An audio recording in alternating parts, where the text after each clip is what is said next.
Okay, because of our time, I'll just proceed. If I get another one, I'll read it out.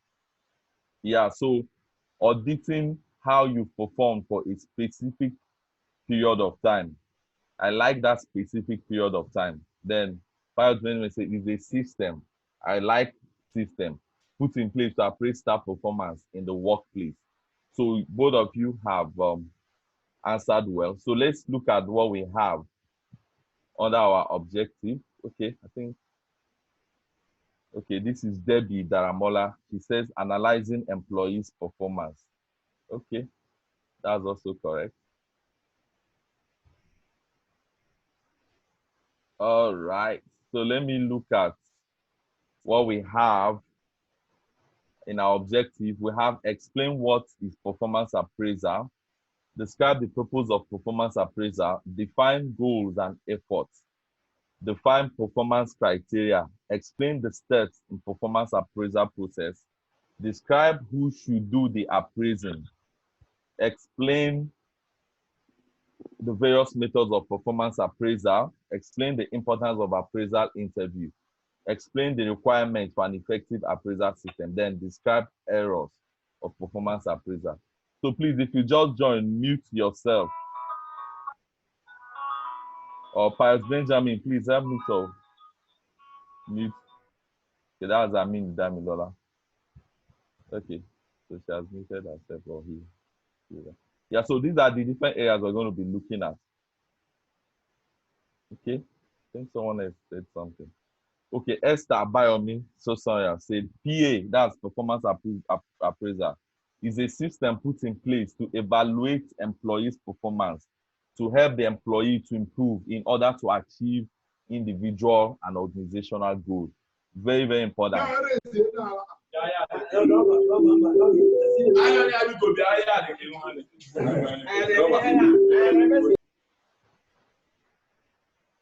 Okay, I'll try to mute everyone again. Please just give me some seconds.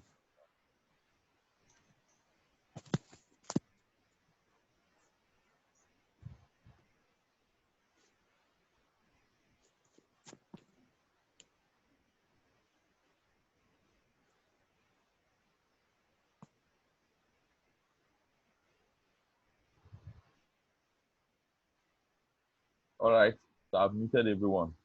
The Paris Benjamin, please help me. Once people join, help me to mute them. Okay, I was reading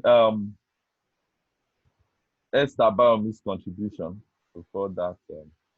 Yeah, Esther Bayomi said, performance appraisal is a system put in place to evaluate employees' performance to help the employee to improve in order to achieve individual and organizational goals. I like that. Like I said earlier, there is a system. Then the fact that it's focusing on helping employees improve in order to achieve individual and organizational goals. Very, very important as well. Thank you very much, Esther. So like I said, this is one of the areas where, as a HR professional, your decision-making skills and other skills that you need to have as a human resource officer is tested. So it is very, very, very critical that you're conversant with this. Okay, now let's go to our introduction. Let's look at, is a conversation here. It says, hey, Chris, what happened? Why are you so tense? And then Chris says, sorry, this thing is moving so fast. Chris says, Michael, I'm hoping I get the promotion to the senior manager position that has opened in my department. Okay. Just hold on.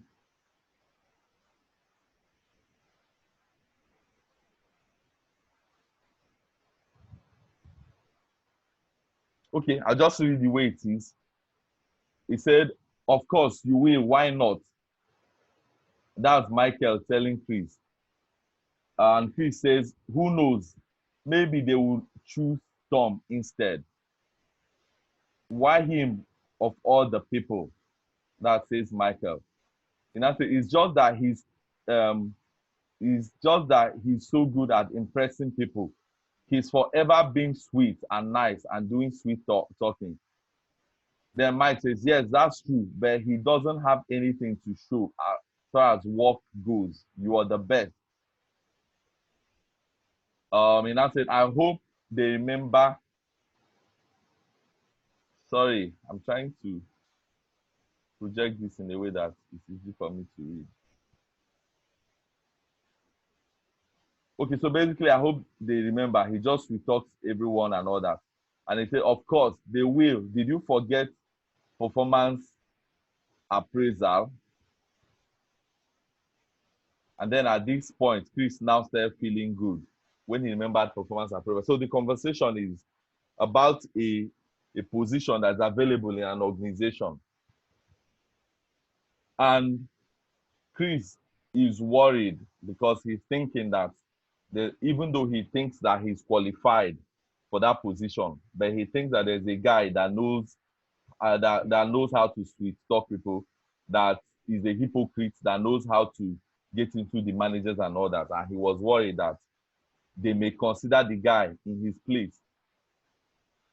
But his friend Michael reminded him about appraisal. And immediately he heard about appraisal, he now felt better. So now the question here is, what is Michael talking about? Why is Chris feeling better hearing about performance appraisal? Of course, I'll continue, but you can type your contribution in the chat room. What is Michael talking about? Why is Chris feeling better? He was worried. Maybe he didn't remember about performance appraisal. He has forgotten that there's a way to measure people's performance in the organization. And he was thinking that this other guy plays politics more than I do. So he may get this job or he may get this promotion. But his friend reminded him about appraisal and he got elated. He got happy. He felt better. He said, why is Michael talking about, what is Michael talking about? Why is Chris feeling better hearing about a performance appraisals? Now, say performance appraisals will help Chris management to record and measure the performance of its employees.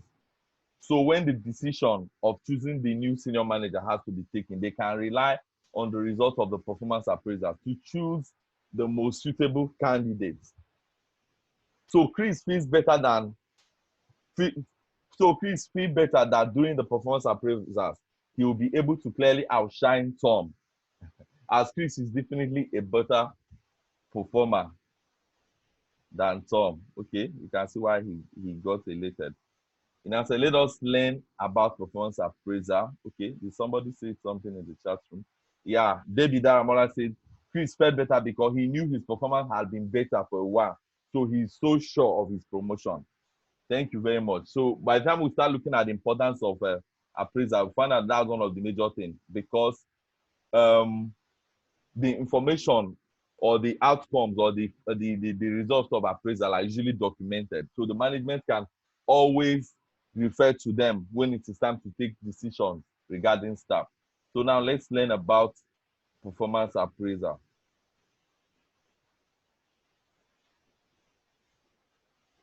All right.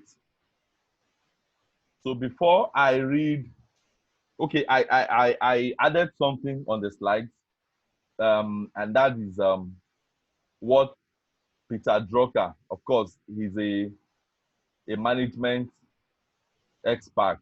For those of us that, if you have done any form of management, I'm sure you have heard his name. So Peter Drucker, who is a management thinker, is often quoted as saying, you can't manage what you can't measure. You see, so appraisal is all about measurement. He says, Drucker means that you can't know whether or not you are successful unless success is defined and tracked. And that is what appraisal does for you. With a clearly established metric for success, you can quantify progress and adjust your process to produce the desired outcome. Without clear objective, you're stuck in a constant state of guessing. So his quote is that if you can't measure it, you can't improve it. So yeah, this can also apply to other aspects of business, but it also applies to appraisal. If you can't measure it, you can't improve it. If you can't measure it, you can't manage it. You know, if you're not able to measure people's appraisal, you know, like I said, even if you're running your own business, let's assume you're not even running, working in a well-structured environment, because you expect people to always improve, because you always expect people to do better, it's required that you do performance appraisal from time to time. By the time we look at the different types of appraisal, we see that it doesn't need to be very formal, but what is important is that there has to be a way to track people's performance. There has to be a way to measure people's performance. There has to be a way to be able to tell people, you have done well, you deserve this or that. There has to be a way to be able to identify areas where people need training and improvement. There has to be a way to identify if people need to do better, if they meet expectation, if they're performing below expectation, and if they need promotion and all that. So that is what appraisal does for you. So let's go to the definition of performance appraisal. The first one is performance appraisal, that is PA, is the process that is used to evaluate the personality. Now, I underline these areas because it is important that we understand that when it comes to performance appraisal, it is not just the performance. There's personality, which is the person's character and attitude. There's performance and there's potential of the employee of an organization. So potential is where you're looking at what the person can become. Maybe the person currently is just a management trainee, but you want to promote the person, you know, with the person get to a level where you're considering the person for a manager. You have to appraise the person to be able to ensure that the person has that potential. So personality, performance, and potentials. These are the three critical areas in performance appraisal. So that's why in performance appraisal, when you look at the indices or the matrix, you find out that there are some that deal with the person's output or the person's technical competence, but there are some that deal with the person's personality, the person's character. And sometimes you see that more depending on the position that the person is being appraised for. If the person is being appraised to become a team lead, to become a manager, to become a supervisor, at that point, the person's competencies are very, very important. But the person's personality and character is also very, very important, because even if the person has technical competency that will enable him or her deliver on his or her job, if the person doesn't have the kind of personality or the kind of character that is required for the person to lead, it will be an issue, because the person is rather going to cause more confusion instead of leading people. So personality, performance, and potential. So please, if you heard me well, I would like you to type it in the chat room. The three major areas for appraisal: personality, performance, and potential.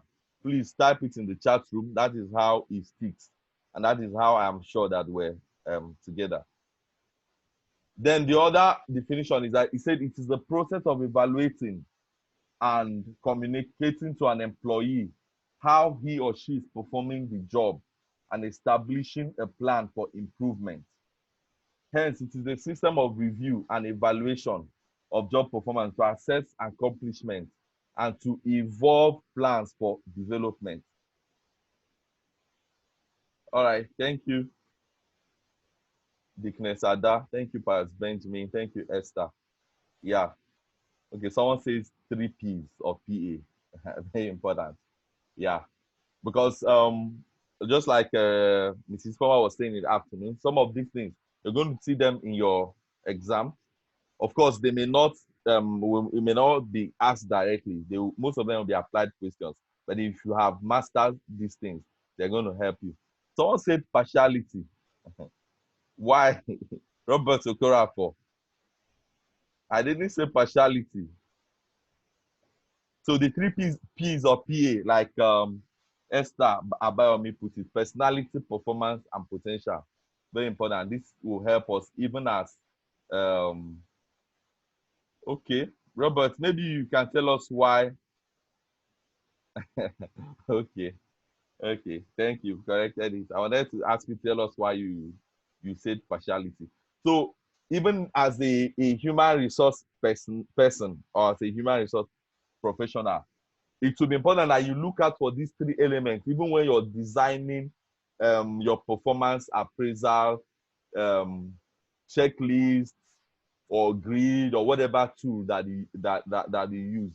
It's important that you look out for these metrics to make sure that you have all of them. If you have just personality, it's not complete. If you have just performance, it's not complete. If you have just potential, it's not complete. Thank you very much. So we're still defining performance appraisal. So other definition says performance appraisal means evaluating an employee's current and or past performance relative to his performance standards. Yes, there must be performance standards that his performance will be compared with. We're going to understand that more. We're going to look at performance criteria and all that in the subsequent slides. So according to Newsroom, it is the process of evaluating the performance of employee, sharing that information with them, and searching for ways to improve their performance. So Newsroom added a perspective that the other definitions did not mention. Sharing that information with them, that is a critical aspect of performance appraisal. You don't just appraise people and you don't you don't discuss their appraisal with them, because sometimes there's this thing that is called hidden self. People have an aspect of them that they are not aware of. Sometimes people do things that they think are right. So when you finish performing them and you rate them low in those areas, if you don't sit down to discuss it with them, it may be an issue. There may be a misunderstanding or a misconception. So that is a critical aspect that Newsroom definition has captured. Then the other definition says it is the step where the management finds out how effective it has been at hiring and placing employees. Very important, because usually when it is time for recruitment, you have candidates that really know how to impress the panel or the people interviewing them, as the case may be. But 6 months down the line, 1 year down the line, you want to find out, okay, how effective have we been, or has the management been at the hiring and placing an employee? Okay, then the last one is, it is recommended that in addition to an annual formal performance appraisal, informal performance appraisals should be conducted 2 or 3 times a year. Okay, well, it depends on the structure that the organization runs. I know there are some organizations that do quarterly appraisals. Some do biannual. Like my own company, we do biannual. That's every 6 months. So, but you may need to define the objective. Sometimes when you do maybe quarterly, it's not necessarily for promotions and all that. It could be okay to identify areas people need to be trained and all that. So there's no hard and fast rule, depending on the structure of the organization, depending on what works for you. For some organizations, it's annual. For some, it is biannual. For some, it's monthly, if you like. For some, it's quarterly. So you must define the objectives. All right. So before we go to the purpose of performance appraisal, I want to be sure that we're together. So please, if you're with me, please say yes in the chat room if you're following me so far. If it's clear so far. I just want to be sure that I'm not talking to myself. All right. Thank you. Yeah, thank you, Margaret. Thank you, Debbie. Thank you, Shemilore. Okay, Debbie said, I do quarterly appraisal to identify the strength of the employee. Okay, yes, that's a very good one. So at this point, you're not necessarily focusing on promotion, but you're trying to identify the strength of the employee. So you know if the person needs to be trained, if the person needs to be moved to a different department, like what we call job rotation. It could be that you've given the person the job of an analyst, and this person is actually supposed to be a public relations person. or relationship manager, as the case may be. So when you do that, you're able to identify that. Thank you very much, Debbie, for that contribution. Thank you, Kolashade. Thank you, Gift. All right. So let's look at the purpose of performance appraisal.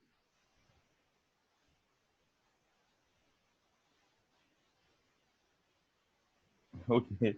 Aminu Damilola is asking, is this performance appraiser class? Yes, this is performance appraiser class. Thank you. Okay, Pius has answered him, has answered. Okay, him or her as well. Yeah, so now we're looking at the purpose of performance appraiser for the employee. It offers direction. That's number one. So it helps to provide an employee with direction so the person knows. Because sometimes, when people come into an organization, it's possible that you have briefed them, you've done all the induction and all that. And just like Dami said, in the process of doing the appraisal, while you're trying to discover their strengths and their weaknesses, you're also helping them get a direction, because there may be things that they are doing that they think they are doing correctly, or there are maybe strengths that they think that they have that the appraisal process appraisal will reveal that they don't have. So that's for offers direction. The second one is provide feedback about their performance. That's the second one on the purpose of performance appraisal. That's for the employee now. Then provide input for improvement, also close to feedback, because after feedback, while you're doing the appraisal, it's not because you want to return people. It's not because you want to stack people, except when the person becomes a dead wood, when you have done everything that you have to do. But in most cases, is to help people improve. Offers motivation for future level of effort and task direction. Yeah, this will become more relevant, especially when you're promoting people and you want to give them new tasks. So clarify task perception of the employee. Yeah, so there are times when the employee is also related to offers direction. So with performance appraisal, when you discuss the results, you can clarify um, um, task perception. The other one is helps to identify employee strengths and weaknesses. Yes, in line with what I think Damilola said. Provides coaching, counseling, career planning to subordinates. So yeah, so like I said, when you do appraisal, it is not because you want to refund people. So when you identify people's weaknesses, when you identify areas people need to improve on, so it is so that you can provide them with coaching, counseling, career planning, as the case may be. Help to achieve work satisfaction. Yes, because imagine people working without getting feedback on their performance. They work year in, year out. They don't know if they are delivering or not. But if you appraise them, especially at a point where a staff has performed well, it helps them get certified. It helps them understand that, okay, so this thing I'm doing is actually valuable, and it will help the person do more. Then the other one is helps in personal development. Of course, when you identify those strengths and weaknesses, you highlight areas. For instance, someone is very good at his job, he can sit down and do his job, but he doesn't have good interpersonal relationship skills. You can highlight or that can be highlighted during appraisal, and the person will be like, oh, I didn't know that this mattered. Now going forward, I'm going to improve myself on that. So sometimes it's not necessarily because the management wants to train the person or not. It could just be that, okay, now I understand that I need to improve myself in this area, and the person can go all out. Now, for the organization, right? We looked at the importance for the employees. Now, for the organization, ensures proper documentation of performance. Yeah, so what this does is usually after every performance, the outcomes or the performance of each employee is documented. So the staff the management can refer to that at any time when they want to take a decision. For instance, I had an organization when my organization started out. We started out, another organization, another consulting organization incubated us. So at that point, they were managing our accounts, our HR, and all that. So at the point where we needed to gain independence, by the way, we're still celebrating Nigerian independence.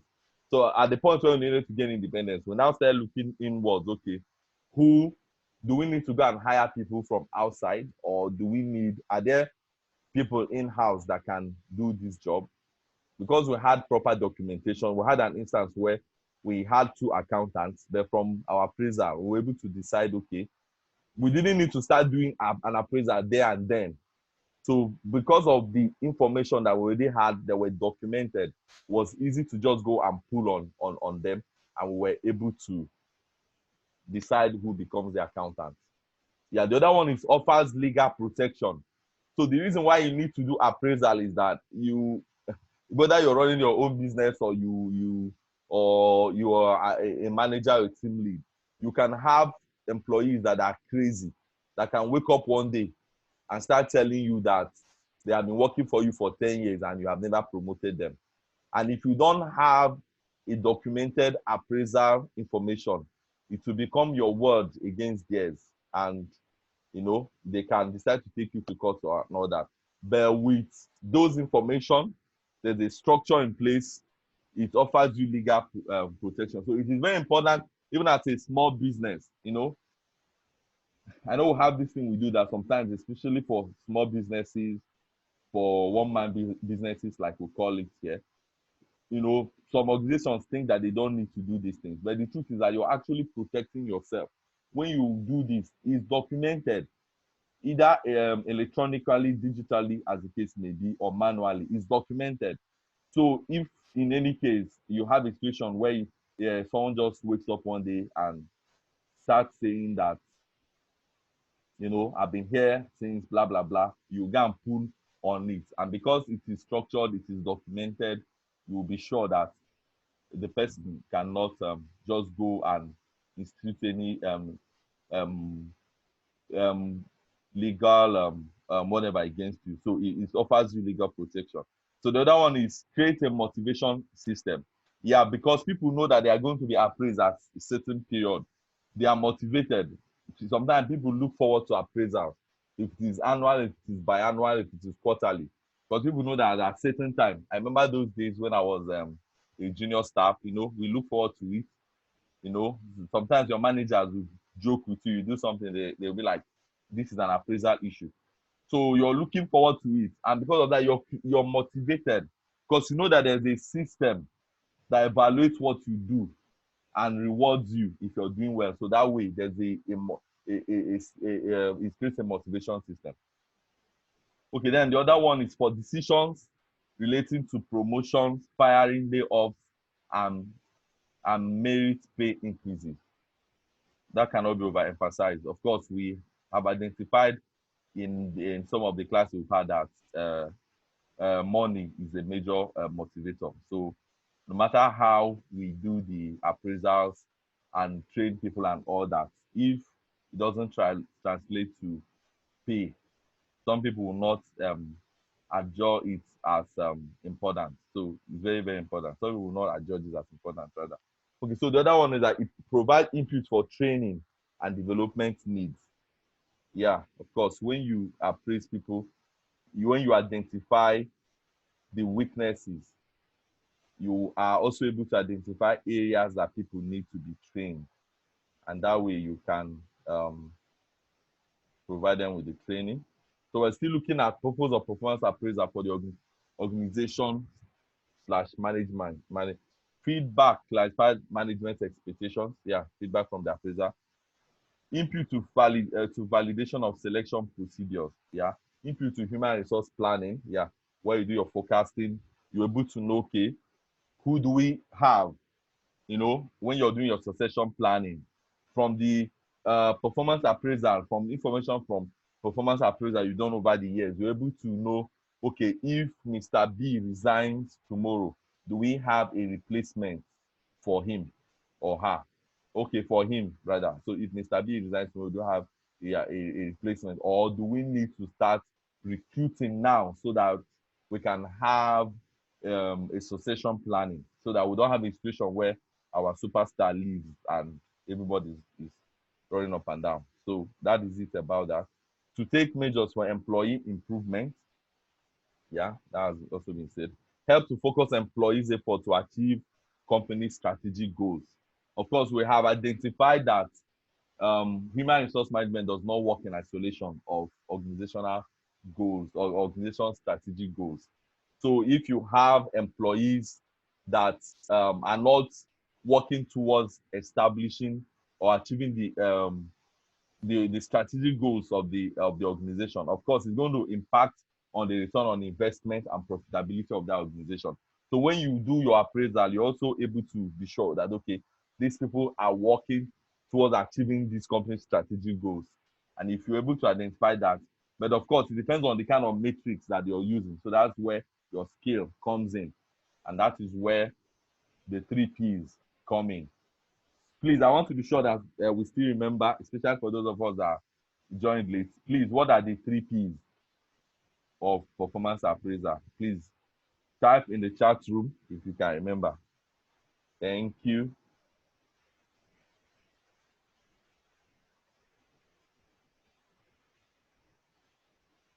Okay. All right. Performance. Someone has forgotten. You guys are just writing one word. Okay, someone has written everything.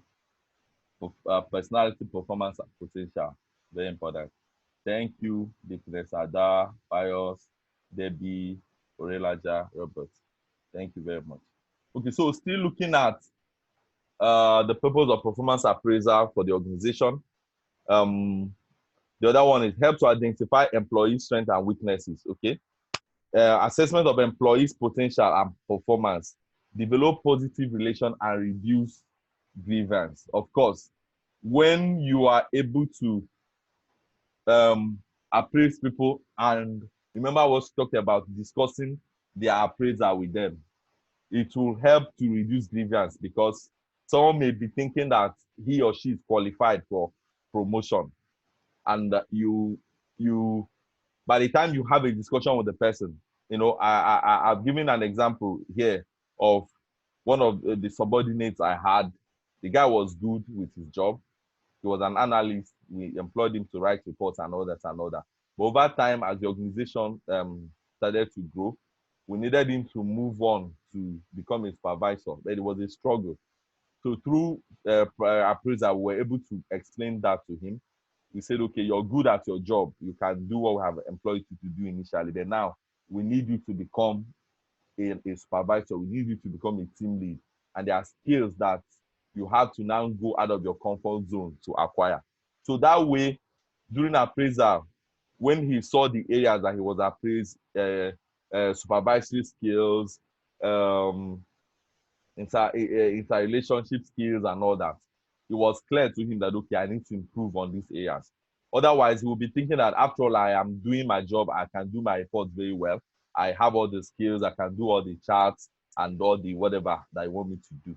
But in the course of appraisal, these things are explained. Okay, maintain organizational control. Yeah. So that it doesn't sound like anybody is against anybody. Nobody, it doesn't sound like anybody is hunting anybody. So when you have these things documented, um, it will help in organizational control. Yeah, we talked about organizational culture in the previous class. This is one of the things that can help you when you have a culture where people know that at a certain period they are going to be appraised. So it helps to provide control in terms of their behavior, their attitude, the kind of ethics that they exhibit and all that. Because there's usually a human resource policies and all that are documented. So this is one of the things that performance appraisal does for us. All right. So we're moving on to defining goals and work efforts. But if you're with me so far, please say yes in the chat room. This has a way of encouraging the facilitators. We just want to be sure that we're not talking to ourselves. We want to be sure that, yeah, that people that we're talking to are listening. Especially since I can't see your face, you can't see my face, you can only hear my voice. Okay. Thank you, Debbie, Pius, Shemilore, Aminu, Ahmad Usman. Ahmad Usman, I don't think you've been attending classes, so because I've not been noticing your acronyms and all that.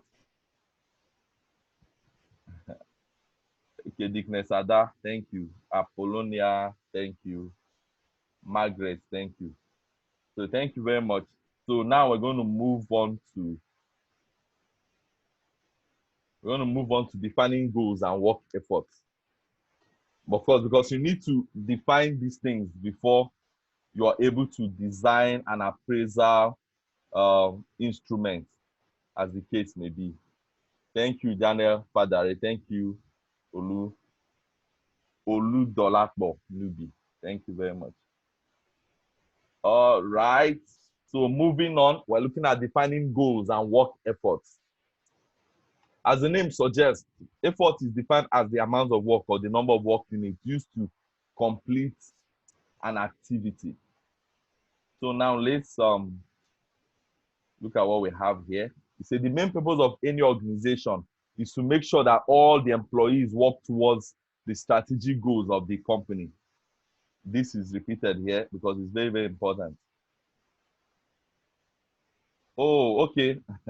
Ahmad Usman said, this Ahmad, while acronyms master is Ahmad Shuaibu, sir. Okay, so where is Ahmad Shuaibu? I've not been noticing him in class. I hope he didn't drop out. Okay, thank you for that information. Right. Okay, so the main purpose of any organization is to make sure that all the employees work towards the strategic goal of the company. So this is very, very important, even as a human resource professional. Your role is to mediate between the employees and the management or the owners of the business to ensure that at the end of the day, the human being are strategic in achieving the strategic goals of the company. So that's the main purpose of an organization. You don't just go and hire people and just leave them hanging and pay them salary at the end of the month. That's why a lot of organizations clearly spell out their strategic goals. Sometimes maybe annually or biannually, they do like a strategy session where they remind people of the vision, the mission statements, the values of the organization and all that. So that at the end of the day, you're supposed to be sure, am I really working in tandem with the strategic goals of this company? So for us as human resource managers, even when the business owners, the directors, the C executives are not thinking in this direction, because your role is to maximize the human potentials in achieving the organizational strategic goals, it's very, very important that once in a while we bring this to their remembrance. As professional as you can. I think someone said it in this class. You advise as professional as you can. Yeah, for this purpose, it is crucial that the company should define well-defined and clear goals and work efforts to each employee. Yeah, I think that's where you have things like job descriptions and all that. You're not just brought in and you're just given a role. There's a well-defined job description and clear goals. So each employee should clearly know his goals and work efforts.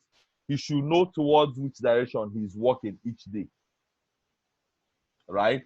If you're a relationship manager, there has to be a clear, okay, in this case, I'm talking to human resource professionals. So when you bring in someone as a human resource as a relationship manager, you need to clearly define the person's goal and work effort. What exactly is the person required to do part-time? What is the person's job description? Who is this? Is the person reporting to, the reporting lines and all that? These things need to be very, very, very clear. Otherwise, during appraisal time, you're going to have issues. So it is important that, I think it was in this class or either in the emotional intelligence class, that someone asked a question about an organization that is not structured, where people's job descriptions are not known and all that. The truth that for you to be effective as a human resource person, it is your role to make sure that people's work efforts, their work goals, their job descriptions, whatever nomenclature you want to use to qualify it, are clearly defined. Otherwise, during appraisal, you're going to have issues because you wouldn't even know the metrics, you wouldn't know the standards to measure. Because if you bring in someone and you have not given the person job description, what exactly are you measuring? It's at that point that the person will start reminding you that I was never given a job description, and it will become an issue. So it is very, very important. Then the last point here says it is essential that the goals and work efforts defined should be specific, measurable, challenging, practically feasible, and encourages participation. I think this is basically looking at SMART. Yeah, the SMART goals. Yeah, which a number of us are conversant with in management. So the goals and work efforts must be SMART. It must be specific and clearly say the desired result. So if you bring in someone in, I think that's where things like targets come in. This is what I want you to do within the first 6 months. This is what I expect you to do. This is the level I expect you are required to get to. So let it be specific and clear. Don't model it up in any way. So it's your job as a human resource professional to help the management or the C executives achieve this. Then the other one, measurable in answering how much. Well, this how much is not just about money. It's not just about giving targets to marketers and all that. So it's measurable. You're able to say, okay, in terms of your job description, I'm able to measure to say, okay, this is how much you have achieved. This is how much you've been able to do within what is expected of you and what you have done. So it has to be measurable, attainable, and not too tough or too easy. Yeah, so please don't go giving people targets that are not attainable. So very, very important. Then the other one is relevant. Okay, sorry, I think okay, relevant to what to be achieved. So it has to be relevant. You don't just go creating job for people just because the organization needs to just work. There are some organizations, and usually what like I think someone asked for my advice, during this whole COVID-19 thing, when you have human resources and you're wondering what do I do with them? Okay, I'm having issues, blah blah blah blah blah. So I told the person, have you looked at other things you can do with these people? You're looking at the situation, and this is what a human resource manager is supposed to be doing. You're supposed to advise the management, because most times all they are thinking about is how to let people go because they are trying to cut costs and all that. Then it can be fleet where you're saying, okay, are you also looking at these people you have as resources? We can diversify, we can do something else. Their potentials can be useful instead of letting them go. And so we find out that you need to recruit more people. So I was saying this to say that to explain the relevant part. So it's not necessarily that you just start creating work that is not relevant, but it's also important that before when you have resources, especially human resources, you're able to analyze them and be able to create relevant stuff for them to do. Then the other one is timely in reflecting deadlines and milestones. That's indicators. All right, let's go to performance criteria now.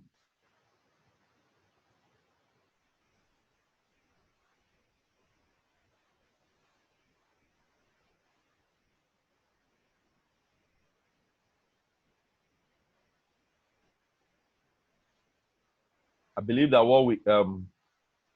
the slides that we have taken so far are quite understandable and we're all following.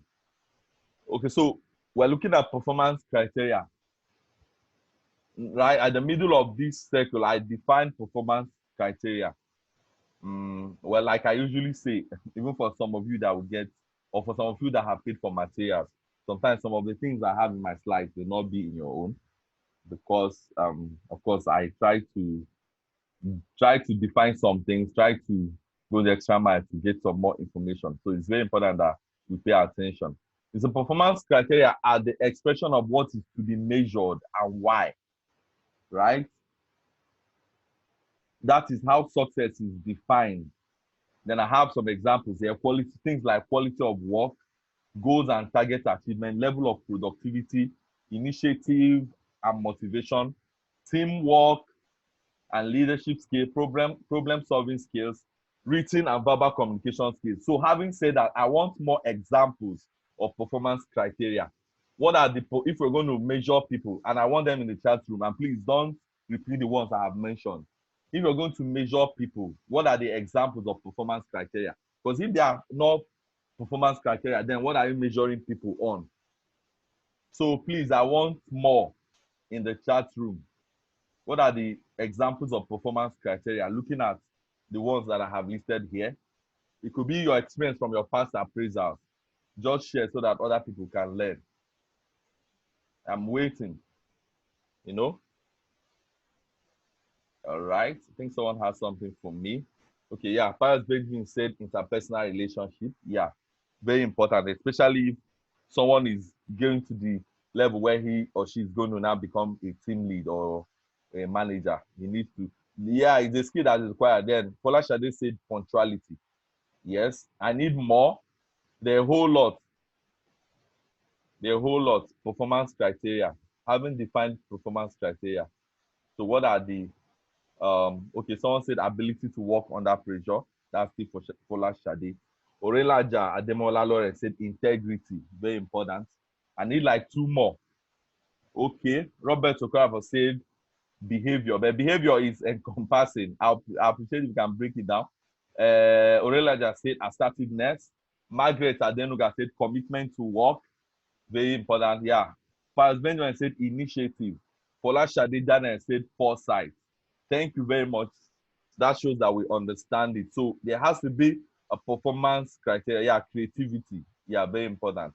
There has to be a performance criteria upon which you measure people, and they have to be clearly defined. And those are the things that will guide you when you're designing your appraisal instrument or the matrix or the areas that you're measuring people on, depending on the people's level and their job descriptions.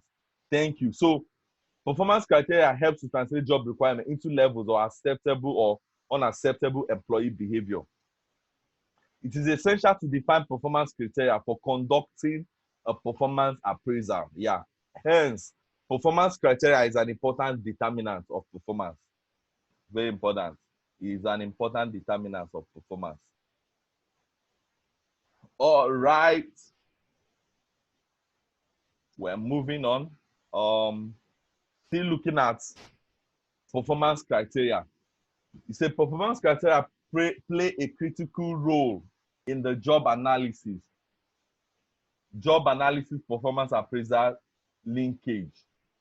You say it is critical to define performance criteria. You know, in job analysis, where you have detailed what the person needs to do, the requirements and all that. So it has a linkage with performance appraisal. So it is critical to define performance criteria, as it is important to have a standard by which to compare good behavior. You know, there has to be a standard, because what is good behavior? I know that there are general ethics and other, but what is a good behavior in an organization might not be good behavior in another organization. You know, for instance, staying late at work may be good behavior in an organization, because you know, especially when you have an MD or CEO that closes work late, and the person just thinks that, you know, for you to climb the corporate ladder, you cannot just close by 5 p.m. There must be something you have to do after 5 p.m. whether there's something to do or not. So what happens in this kind of instance, you see people just trying to be hypocritical about it. You see people that 5 p.m. they have finished their job for the day, that they just stay back and they are watching movie or they're on social media or doing something, just because in that organization is defined as good behavior. Meanwhile, in other organizations, staying late is not the good behavior. You're expected to finish your work and leave by 5 p.m. So if you're staying beyond 5 p.m., it's adjudged as lack of efficiency. So that's why it's very, very important that it is defined. Okay, someone said something.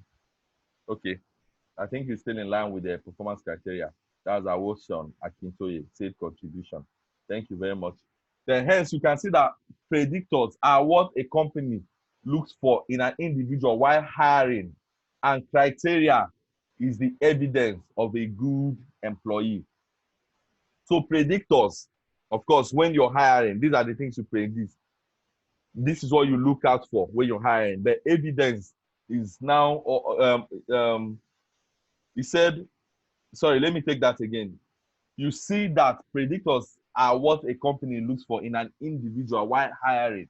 And criteria is the evidence of a good employee.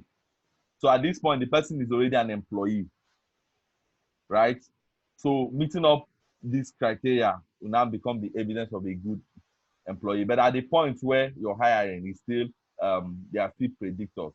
So it says again that it is important to know that there is always a gap observed between the theoretical or the ideal criteria versus the actual criteria. Very, very important. You know, a lot of times, even when we go to do courses and all that, that's why for whatever we teach you in IIPM, we tell you, okay, these are the standards, these are the best practices. But you are expected to adapt it to your own organization, depending on the kind of structure you're running, the size of your organization, the kind of leadership you have, and all that. So sometimes some things are more theoretical. So you are required to now be able to adapt them and be able to adapt them to what suits your own organization, as the case may be. Okay, Esther Bayomi said fair communication and working relationships. Yeah, very important. These are all the performance criteria. All right, we're moving on to the next slide.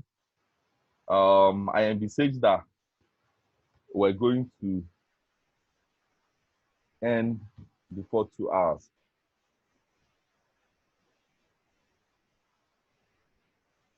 Okay, so what we have here is steps in appraisal process. So now, as a human resource personnel, these are the steps that you need to be conversant with, because you play a very important role in appraisal process. There cannot be an appraisal process without the human resource management department or manager or unit or team, as the case may be. So usually it's like it's like a schedule. I remember those days when the human resource management, when they want to do appraisal for my company, they will send out, there'll be a communication that goes out, provide the different activities that will take place and the different dates. Now, these are some of the appraisal processes that you have to be conversant with. The other one, the first one is setting and communicating performance standards. So what you'll be doing here is plan the performance, identify and communicate performance goals, establish performance criteria. Of course, you wouldn't be doing this alone, but you're like the midwife. You're the one that makes sure that these things happen. Because of course, you're going to be working with the different team leads and the different managers, as the case may be, with the MD, CEO, with the COO, with the CFO, and all the C executives. Then after that, measuring standard. Here is to determine appraisal period and method, responsibilities for appraisal, right? So this is what the next thing you need to do. Then the other one is comparing standards. This is where you're examining the work performed. Then discussing the results. That's the way you appraise the result. The other one is taking corrective standard. That's after the whole thing has happened. After the conduct appraisal, you discuss goals for next period. And then you see an arrow because it's a cycle, is continuous. In most organizations, like we identify this either quarterly, is biannual, is annually. So it is a cycle. So once you finish this one, amidst every other thing, other responsibilities that you have, you start thinking about the next appraisal. So that's why you see that arrow is a cycle. Then under measuring standard and determine appraisal period and all that, you need to, one of the things is anticipate and consider problems in performance appraisal, effective performance appraisal system. Then under comparing standard, you see management support. That is after you have examined the work performed, management support in terms of coaching, training, and development, basically looking at how do we do it better, following the outcome on how we performed on the last one. So please, when you get your materials, still get go through these things and get acquainted with them. All right. Okay, I don't think I want to open the slide first. Let me ask it in the chat room. So who should do the appraising? Who should do the appraising? Who is the right person to do appraisal? Now we understand what appraisal is and all that. So I want to ask, before I go to what I have in the slides, who is the right person? Whose responsibility, if you like, is it to do the appraising? Now, remember, I'm not talking about the HR person now carrying out the processes. I'm talking about in terms of carrying out the appraisal proper. Who should do that? I'm waiting for you in the chat room. I just want to see our opinions or our views. Okay. Esther said line manager. Agbotim Okechukwu said line supervisor and HOD. Lucky said line managers. Pius Benjamin said line managers. Amin Udamilo said team leaders or the team manager of each department. Okay, Folasha just said your immediate superior or supervisor. All right, let me review what I have and we now see if we're correct or not. Someone is still typing, or some people are still typing. Okay. Robert Okorapo said HOD. Okay. Orela just said your supervisor. Okay. This, you guys are all correct, but let's now find out if that is all. Okay, you'll see why I didn't want to reveal the answer.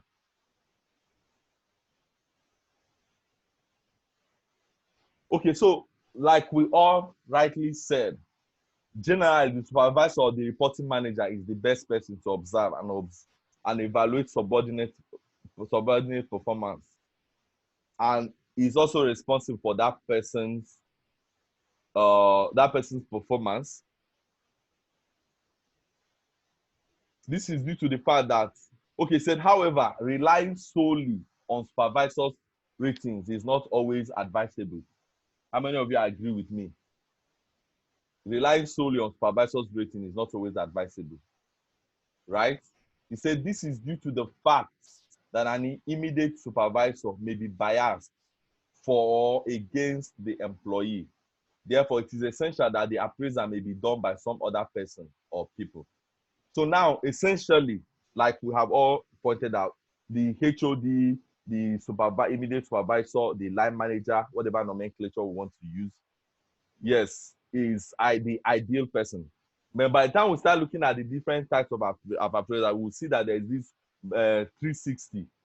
Well, I will get the right name when we get there, where it is not just the supervisor. You even, some organizations get to the extent of even getting the customers of the company, the peers of, and all that. So at the end of the day, you're looking at 360 so that it's one-sided.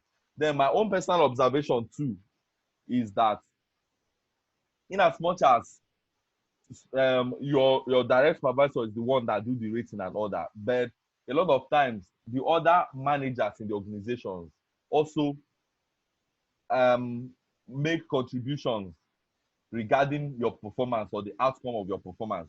Like in my own organization, what we usually do is that after the managers and the managers have done the appraisal, you will now have a day where you're going to have everybody, all the managers and the HR manager and the CEO, the COO, as the case may be, sit in the meeting room. Of course, depending on the size of the organization or the boardroom, and each staff appraisal is discussed. At this point, the manager has done his own bit, but you can have a situation where the manager is now required to now defend his rating of an employee. You have a situation where a manager has rated an employee excellent. Another manager are saying, no, this person doesn't have good interpersonal relationship skills. Maybe he does your job and does it well. But of course, that is not all is required for this person to be appraised or be promoted. So at this point, you find out that it's not just the manager's input. Okay, someone said this material is not included in my manual. Okay, I mean with that, Milola John. Okay, we will handle it. So please send this same message in the WhatsApp group after this class, and we will attend to that. Thank you very much. Yeah, so moving on.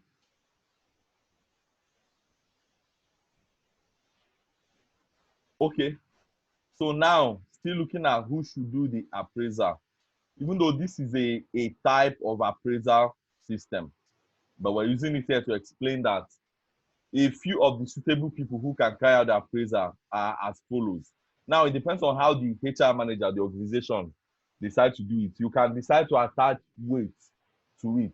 Maybe out of 100%, your direct supervisor will have 50, your immediate supervisor will have 50, your peers will have 20, you know, your rating committees. Exactly. I think that's what I was talking about, where at the end of the day, there's a rating committee where whatever the manager has rated, your manager or your supervisor has rated will have to be discussed.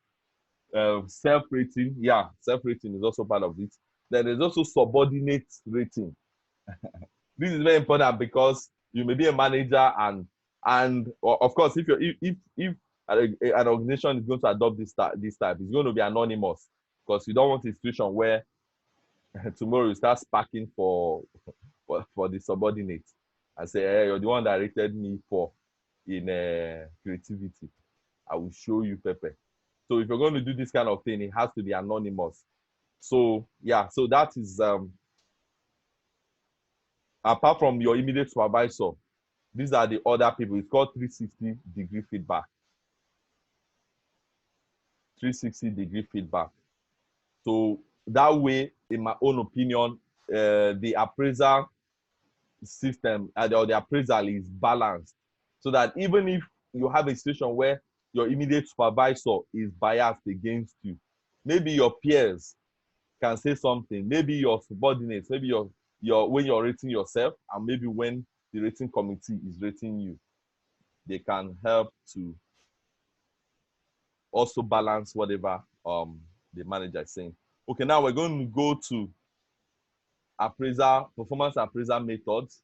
So please, if you're with me, if we're together in this business, kindly type yes in the chat room just to motivate me.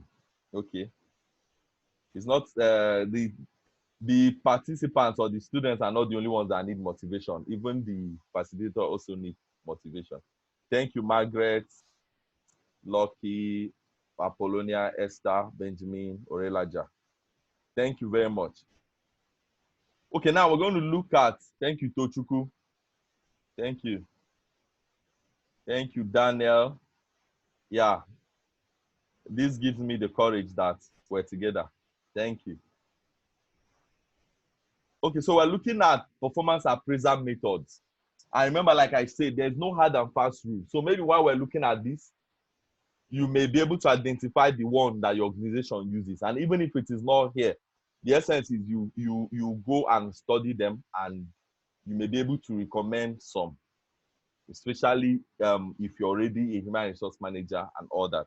So there are many formats of method that I use to measure whether the performance criteria is met or not. Some of the methods used for the performance appraisal are as follows. Okay, I'm just going to go straight to it instead of reading them out. Okay, so the first one is critical incidents. In this method, the supervisor focuses on specific or critical behavior that help him to differentiate effective from ineffective performance. So critical incident is is the first one. Okay, now let's see if this how advantageous this is. Sorry, I'm just trying to.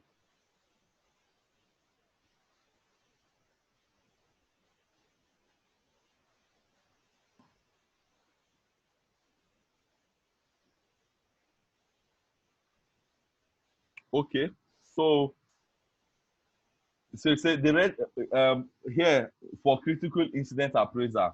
The rater has to keep a written record of incidents involving job behaviors that illustrate both positive and negative employee behaviors. He then uses this record of incidents as a basis for evaluating the employee's performance. A few examples of critical incidents may be when the employee refused to accept instructions, refused to help fellow employees, he refused to help fellow employees, his performance of difficult tasks, that's etc. Now I have an example here, even though it may not be very clear to you, but I just put it here just to help me explain this. Now you have incident 1. You now have description, greeted the customer shortly after entering the store and was very friendly. Then this is when you now rate yes or no. You say yes, allow the connection to be made and all that. So this is an example of a critical incident. So here, the rater is actually expected to keep a written record of all the incidents involving job behaviors that illustrate both positive and negative employees. And there were, some examples were given here. When an employee refused to accept instruction, when an employee refused to help fellow employees, and all that. So let's see the advantages and the disadvantage of this. The major advantage of this method is that it helps to ensure that the supervisor thinks about the subordinate appraiser all during the year, right? Because the supervisor has to take note of the different incidents that happen as he works with his the supervisor, as he works with subordinates. So he has to be thinking about the subordinates appraiser all through the year, because at every point in time he's taking record of the person's behaviors. Then the disadvantage is that it requires the rater to jot down incidents regularly, which can be burdensome and time consuming. Imagine at every point in time, imagine if you have like 5 subordinates, you have probably a long notebook for each of them, and you have to write down incidents concerning them. So that's one of the disadvantages. The other one is that it is difficult to clearly define a critical incident, and hence it may be interpreted in different ways by different people. Yeah, this is where discretion comes in. So what somebody judges as a critical incident might not be a critical incident to another person. So that's one of the disadvantages. You say it may lead to the employee's perception of the manager that the manager is keeping a book on him. Yeah, so it will even make the employee to be so conscious, right, that this guy is keeping a book on me, or this woman is keeping a book on me, as the case may be. Because at every point in time, at every step that the employee makes, so the person is so conscious that the person might even make mistakes, right? So those are the disadvantages. Now, graphic rating scales, or the graphic rating scale, that is a performance appraisal method. In this instance, a graphic rating form can be used to measure a broad range of employee behaviors. Forms can be standardized, or they may be created to suit a specific job or group of similar jobs. Behaviors that are typically measured are those that are necessary for employees to perform their jobs efficiently. Examples of behavior that are commonly measured on a graphic rating form as follows: gets along with co-workers, takes initiative, displays motivation, meets deadline, work well in teams, turns in quality work. So this method uses a scale, right, like a measurement scale that lists a number of traits and a range of performance for each, that is used to identify the score that best describes an employee's level of performance for each trait. The rating scale includes both numerical ranges and written description. All right, so I have an example here. You have this graphic rating scale where you listed the attributes: dependable, shows problem solving skills, work well in team, takes initiative, productive, produces high quality work, and other. Then you now rate the person above average, average, below expectation. Now you also have a note where you say, please provide specific comments which describe the rating for each category. Remember, like I said, there's no hard and fast rule. This is just a template. What is just important is to understand the principle. You can then decide, after rating on the different attributes, you can decide to now how you now want to rate, weight, the kind of weight you want to apply to it.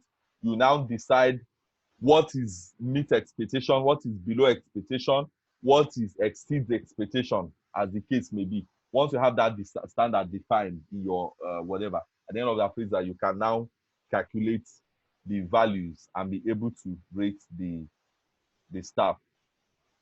Some of the advantages of this method are it's easy to use, it is very easy to complete, it is relatively low cost. Then some of the disadvantages is focuses more on the person instead of on performance. The raters may not be able to interpret written description in the same manner due to their differences in background, experience, and personality. Yes, because what I may judge as above average, right?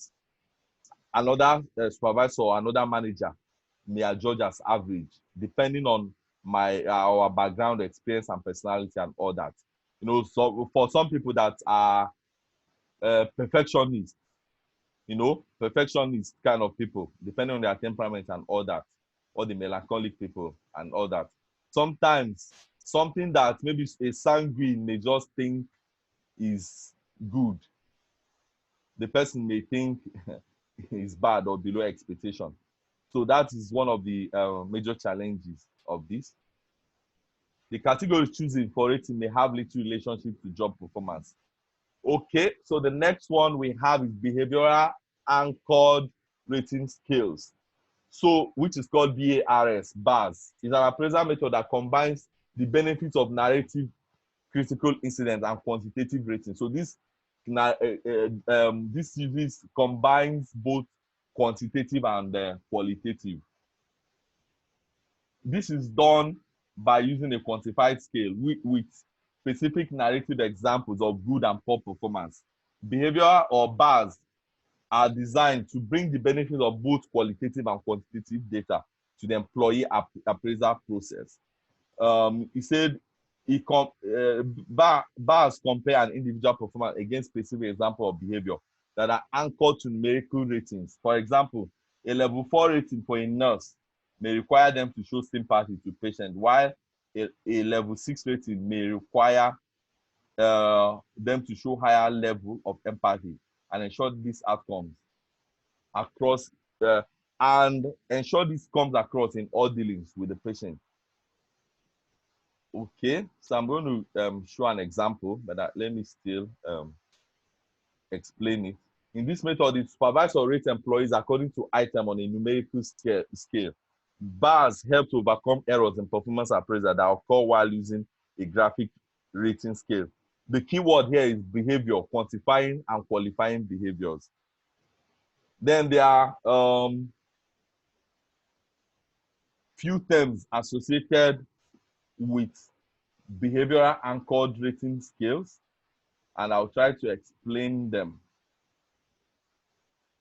So the first one is job dimension. This means the broad categories of duties and responsibilities that make up a job. Each job is likely to have several job dimensions, and separate scales must be developed for each.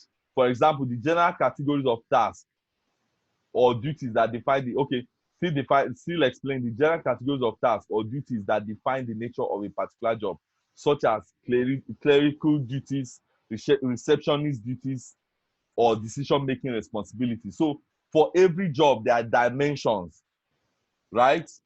Maybe, for example, a relationship manager, the person will have communications, marketing responsibilities, reporting responsibilities, as the case may be. Okay, so while I go ahead to explain the other scale, the other areas under behavioral and core rating scale. So please, if you understand job dimensions, please pick a particular job role and try to list some job dimensions. It could be the human resource. Okay, you're a human resource manager. What are the job dimensions of a human resource manager? Please, can you list that in the meeting room while I proceed with explaining the other areas? The other one is scale values. This defines the specific categories of performance in numerical quantity measured or assigned or computed. So a value on some scale of measurement. So value, this is where you now add numbers to a particular a particular index. So it said it defines specific categories of a numeric quantity measured or assigned or computed. So this is what will help you to be able to compute those incidents, those job dimensions, as the case may be. Then the other one is anchors. These are the specific written statements of actual behaviors that, when exhibited on the job, indicate the level of performance on the scale opposite that particular anchor. When I show an example, I'm sure it will help us to understand. But I'm still waiting for the job dimensions for a human resource manager. Please just write them in the chat room. Thank you.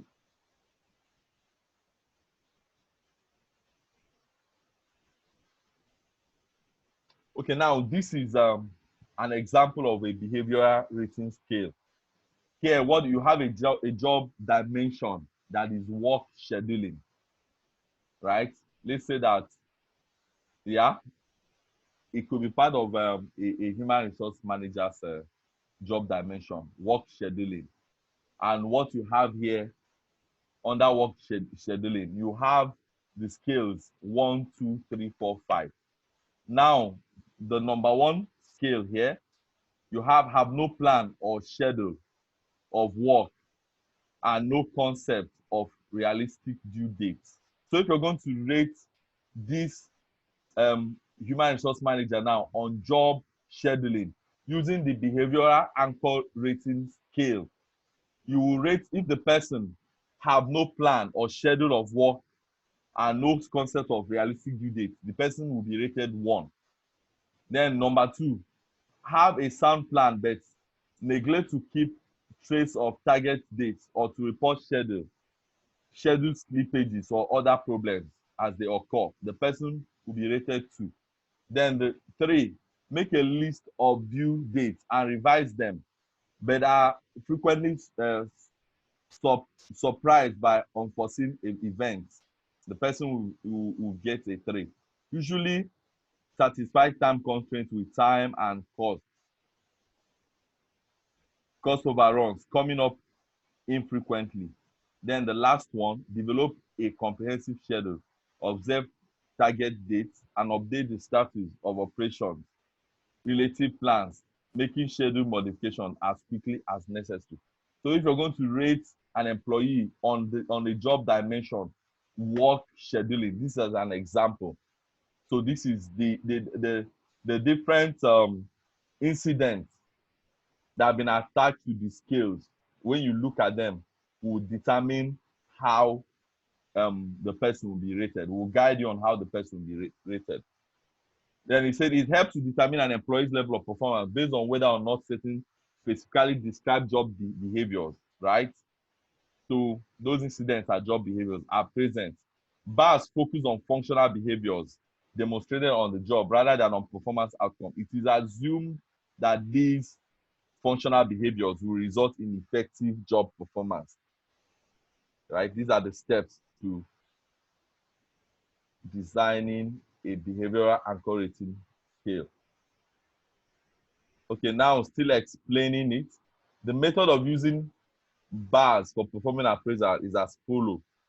Rater should first read list of anchors on each scale to find the group of anchors that best describe the employee's job behavior during the period being reviewed.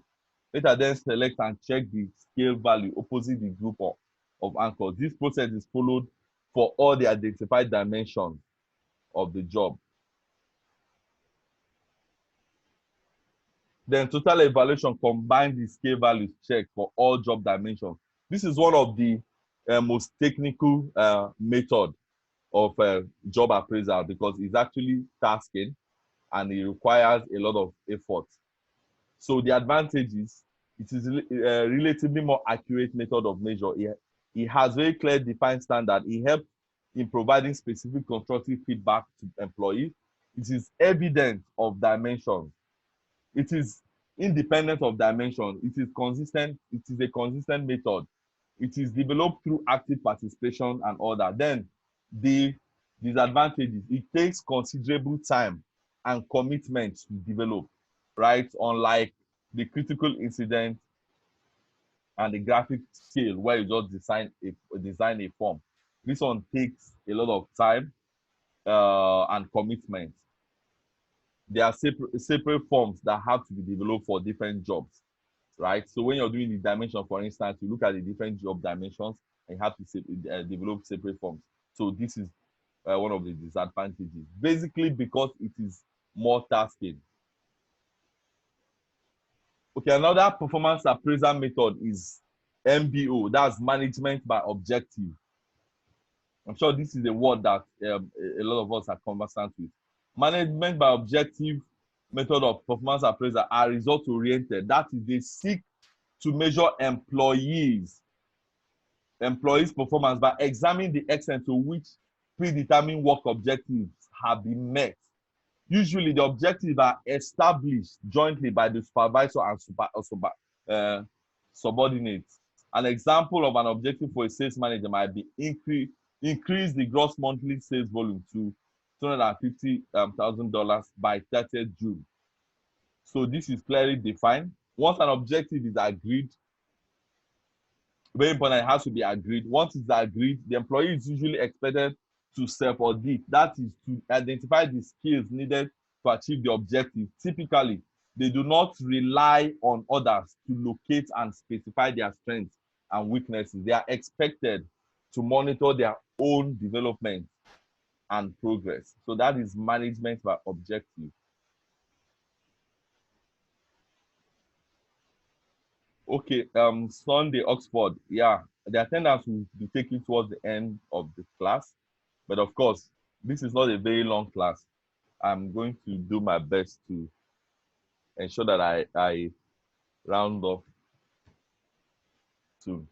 Okay, so management by objective method involves setting specific measurable goals with each employee and then periodically reviewing the progress made.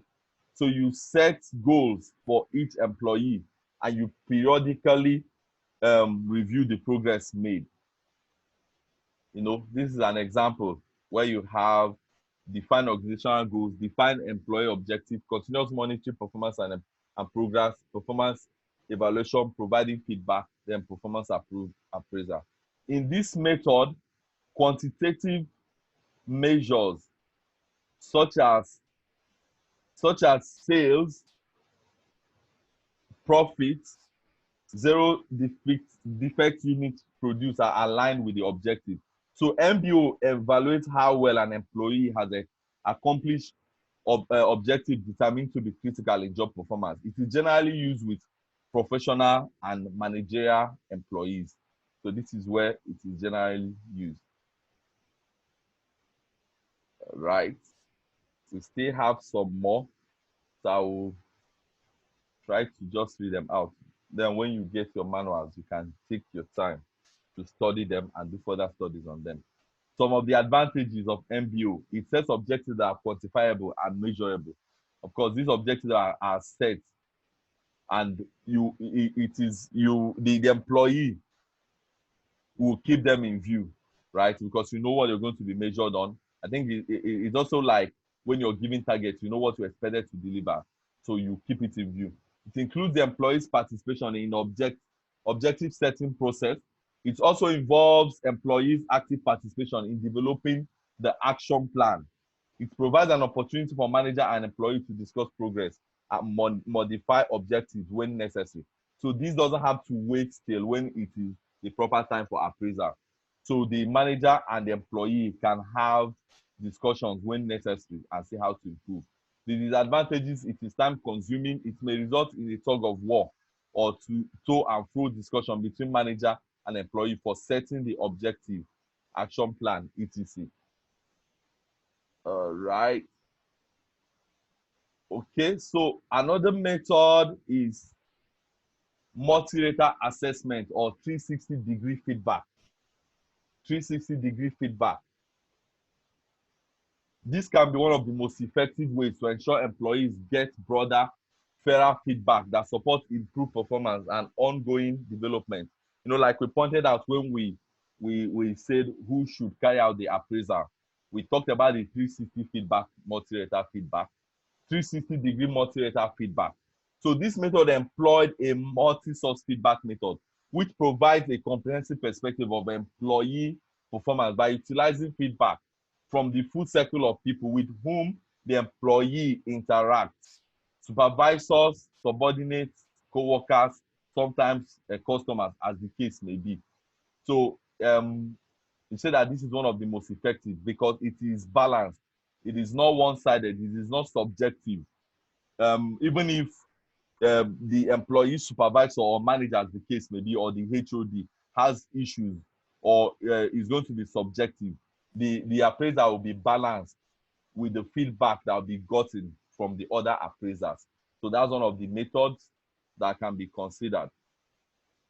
You know, here you have employee at the middle, then you have superiors, customers, peers, suppliers, subordinates, you know, and as the case may be. You say the managers, peers, customers, suppliers, or colleagues are asked to complete questionnaires on the employee being assessed. The person or employee being assessed is also required to complete questionnaire. The HR department provides results to the employee. The results help the employee to understand how his opinion differs from those of the group during the assessment. So that is it about multi-rater assessment or 360 feedback. So some of the advantages: it is effective for career coaching. It helps to identify the employee's strengths and weaknesses. Some of the disadvantages: the questionnaires are generally lengthy. Yeah, a whole lot of things that you want to cover. The amount of paperwork involved is extremely large due to the involvement of multiple people in the appraisal process of a single individual, because of the involvement of multiple people in the appraisal process of an individual. Yes, because it's not just the HOD now or the manager. You have different people. So the level of paperwork that is involved is extremely large.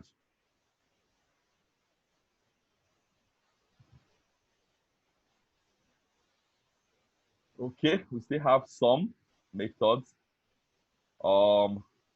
Here we have essay appraisal.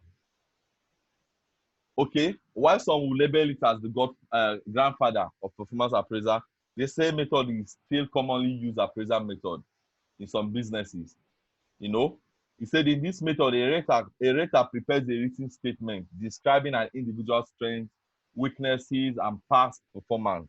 Thus, the evaluation of the employee performance is described in a written narrative form. So here, it is narration, it is grammar, it is um, discussions and comments. If you see an example I have here, you have attributes on the left, then you have discussion and comment.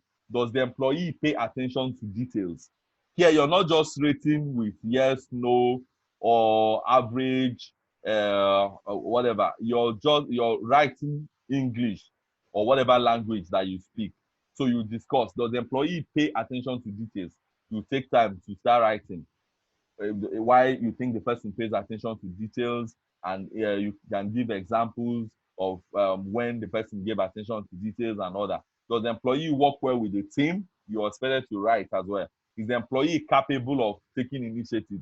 So basically, you'll be asked, the rater will be asked questions, and the person is expected to write extensively on that. So that is what essay method of appraisal is about. You say describe in your own words. Okay, so generally the topics to be covered in this are given to the rater, like the example I just read. A few example of typical essay appraisal question may be such as: describe in your own words his employee's performance, including quantity and quality of work, job knowledge, and ability to get along with other employees. So instead of you rating yes, no, excellent, average, above average, you're required to write in details. He said, what are the employees' strengths and weaknesses? So that's or the other way you can do it. You just ask an open-ended question, and you now expect the rater to explain them. So the advantages, this method is that it is a great method for providing specific feedback if a evaluator is a good writer. The emphasis is on if the evaluator is a good writer. In an instance when the evaluator is not a good writer, the person can muddle up information and it will become an issue. Then the disadvantages, the length and content of the essay may vary considerably depending on rater. Essay appraisals are difficult to compare. The appraiser may be affected by the writing skills of the appraiser. Yeah, so some information may be lost. You know, when we did business communication, when we're talking about noise, this is one of the areas where you can experience noise. Where someone finishes writing and you're not able to make meaning out of what the person is writing, or some relevant information will be lost. So it is a form of noise. So that's one of the disadvantages of the essay appraiser. I think we have like 2 or 3 more or 4. Then we can go to something else. All right.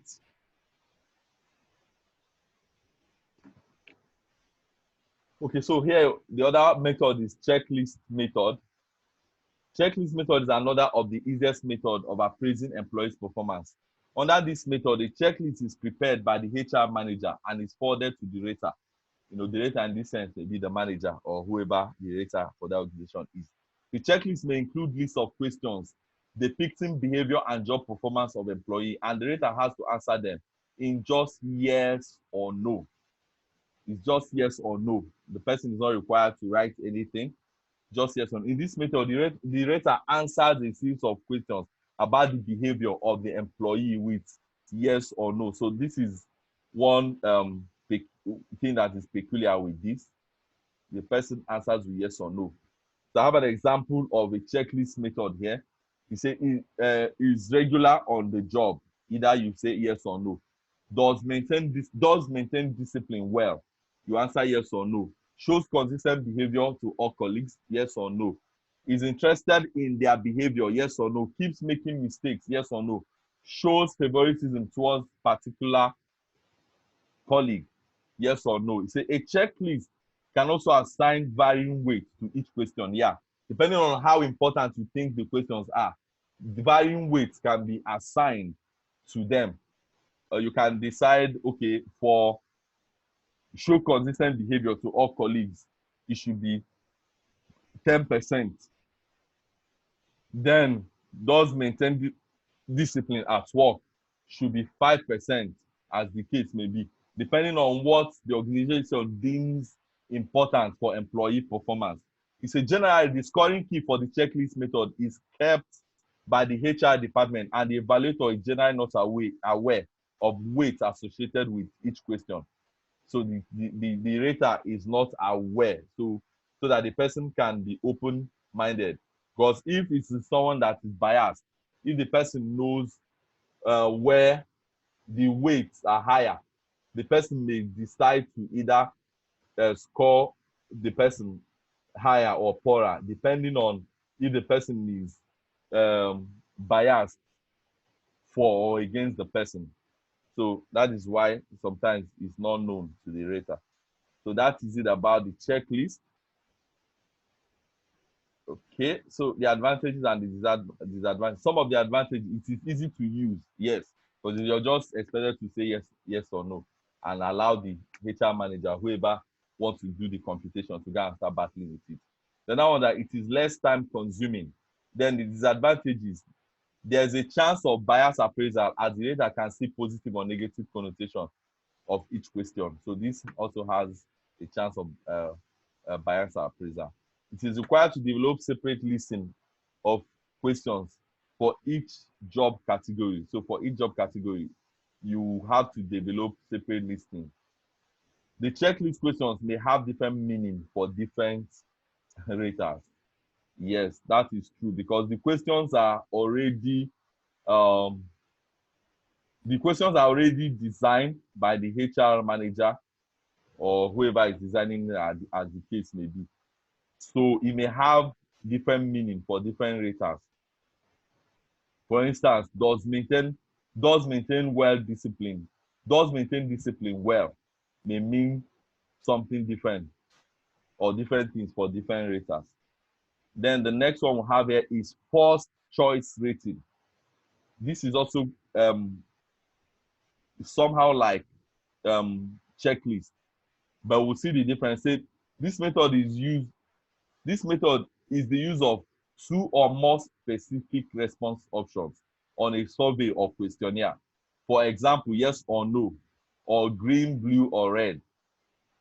Now, for checklist, it's just yes or no. But this and the checklist has just two options. But this can have two or more, and it's not restricted to just yes or no. You can have, agree, disagree, moderately disagree, all those kind of options.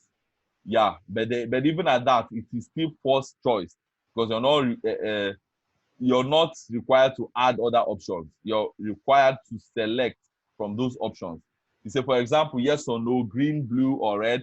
Options such as not sure, no opinion, or not applicable are not included. So you're forced to select from the options. Respondents must commit to an actual answer, can give more than two options. This method requires that the rater has to rank a set of settlements, right?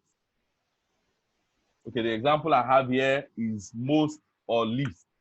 Like I said, it can be yes or no. It can be using colors, red, green, whatever, depending on what each color indicates.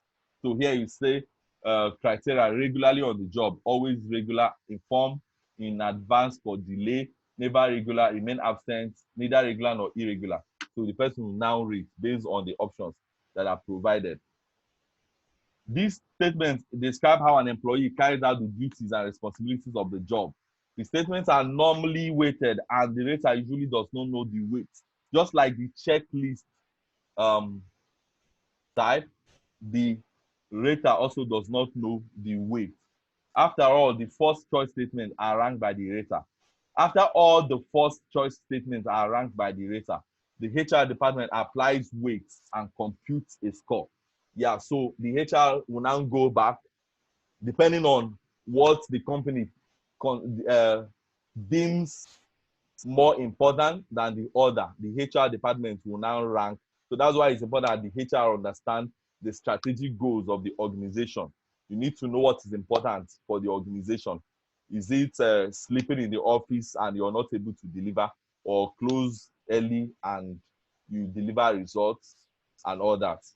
So you need to know what is important to the organization for you to be able to know the appropriate rates to assign to the different parameters.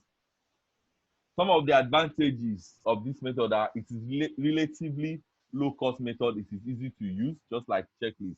It is difficult to explain the result. That's the disadvantages now. It is difficult to explain the result of first choice appraisal to employees. Yeah, it may irritate the raters that they feel that they are not being trusted with the weights associated with the questions. Yeah, just because they are not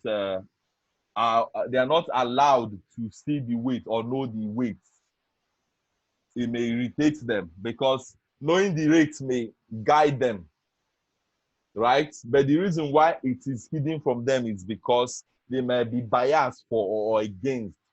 So the HR manager wants the rater to just be able to rate objectively. And at the end of the day, the HR now decides the weight to assign. All right. I think this is the last one now. But it has three different components. That's the ranking method, the ranking appraisal method. So there are three commonly used ranking methods. The first one is alternation. The other one is paired comparison. And the other one is forced distribution. So basically ranking employee traits with that of other employees. So that is why it's called ranking. So we're going to look at the different ranking methods.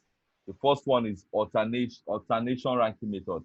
This is where employees are ranked from best to worst on a particular trait.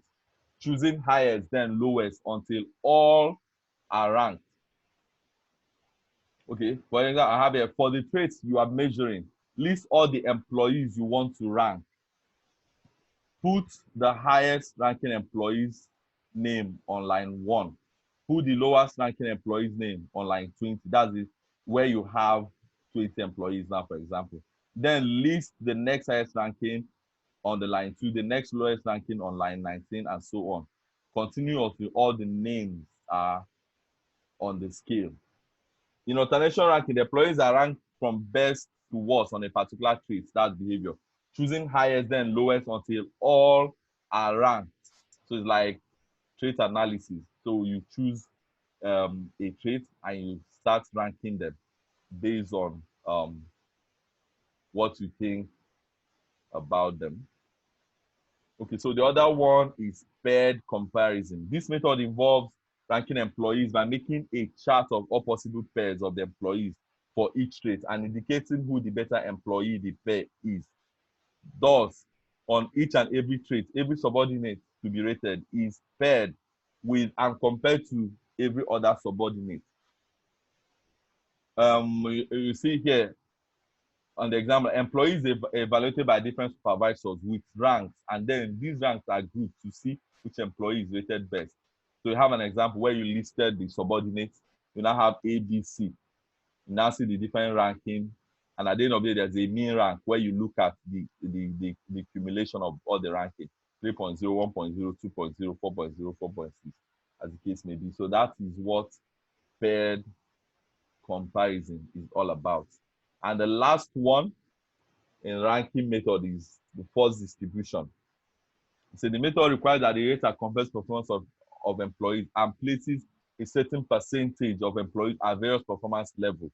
So very important, that's the key word here. Places a certain percentage of employees at various performance levels. Here it is assumed that the performance level in a group of employees will be distributed according to a bell shape or normal curve. So let's see. Okay, so this ranking method is unique from other methods because here one employee's performance evaluation is function of performance of other employees in the job. The major drawback of this method is that for small groups of employees, a bell-shaped distribution of performance may not be applicable, right? So let me show an example of that. Okay, so here you have an example of a force distribution where you have now grouped all the employees: 10% high performance, 25% high level average performance, 40% average performance, low average performance, 15% low performance. Then you now represent it in a distribution curve where you now have 4 below average, 10% perform poorly, 20% perform below average, 40% perform average. So there are different types of appraisal method depending on what you want to achieve per time or what your organization or the structure of your organization and the size of your organization. Okay, so finally on appraisal methods, I said there are many appraisal types exist, from traditional to trendy, simple to complex, right? Sometimes you don't really need, depending on the size of your organization, you don't need the simple and the technical ones. You just need something simple that will help you be able to assign list different assessment metrics or criteria, as the case may be, and assign values to them, and at the end of the day be able to interpret the values. If, for instance, you're doing percentage, you should be able to say 40% and below is below expectation. You can say 40% to 70% meet expectation, 70% and above exceeds expectation. So there's no hard and fast rule to this. You can give it different interpretations.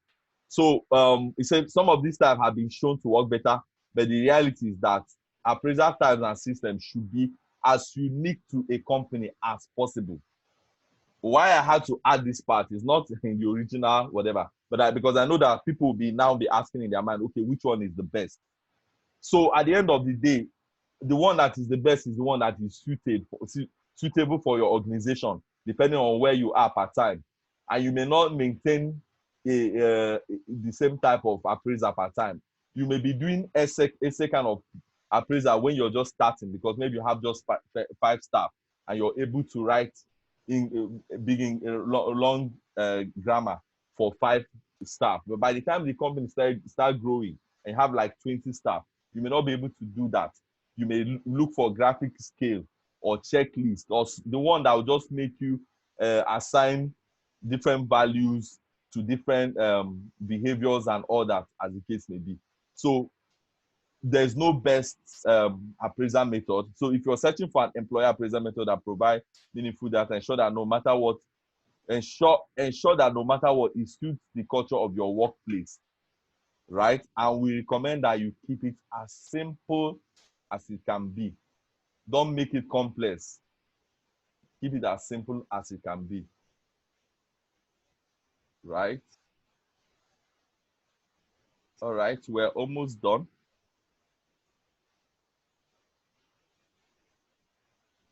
We're almost done. Let me also mention, okay, I think it's towards the end of the class that I mentioned the different appraisal tools that can be used, because especially since we understand that a lot of work processes or workflow, work processes, work procedures have been digitalized. You may not have to go through this whole manual processes. There are a number of appraisal apps or systems, automated systems that you can use. I'm going to mention some of them or recommend some of them towards the end of the class. But then I am not selling any of them. I just mentioned them because based on research, I found them to be among the top 5. So at the end of the class, when I mention them, you can then decide to look at them. Okay. Okay. Esther, we can't share the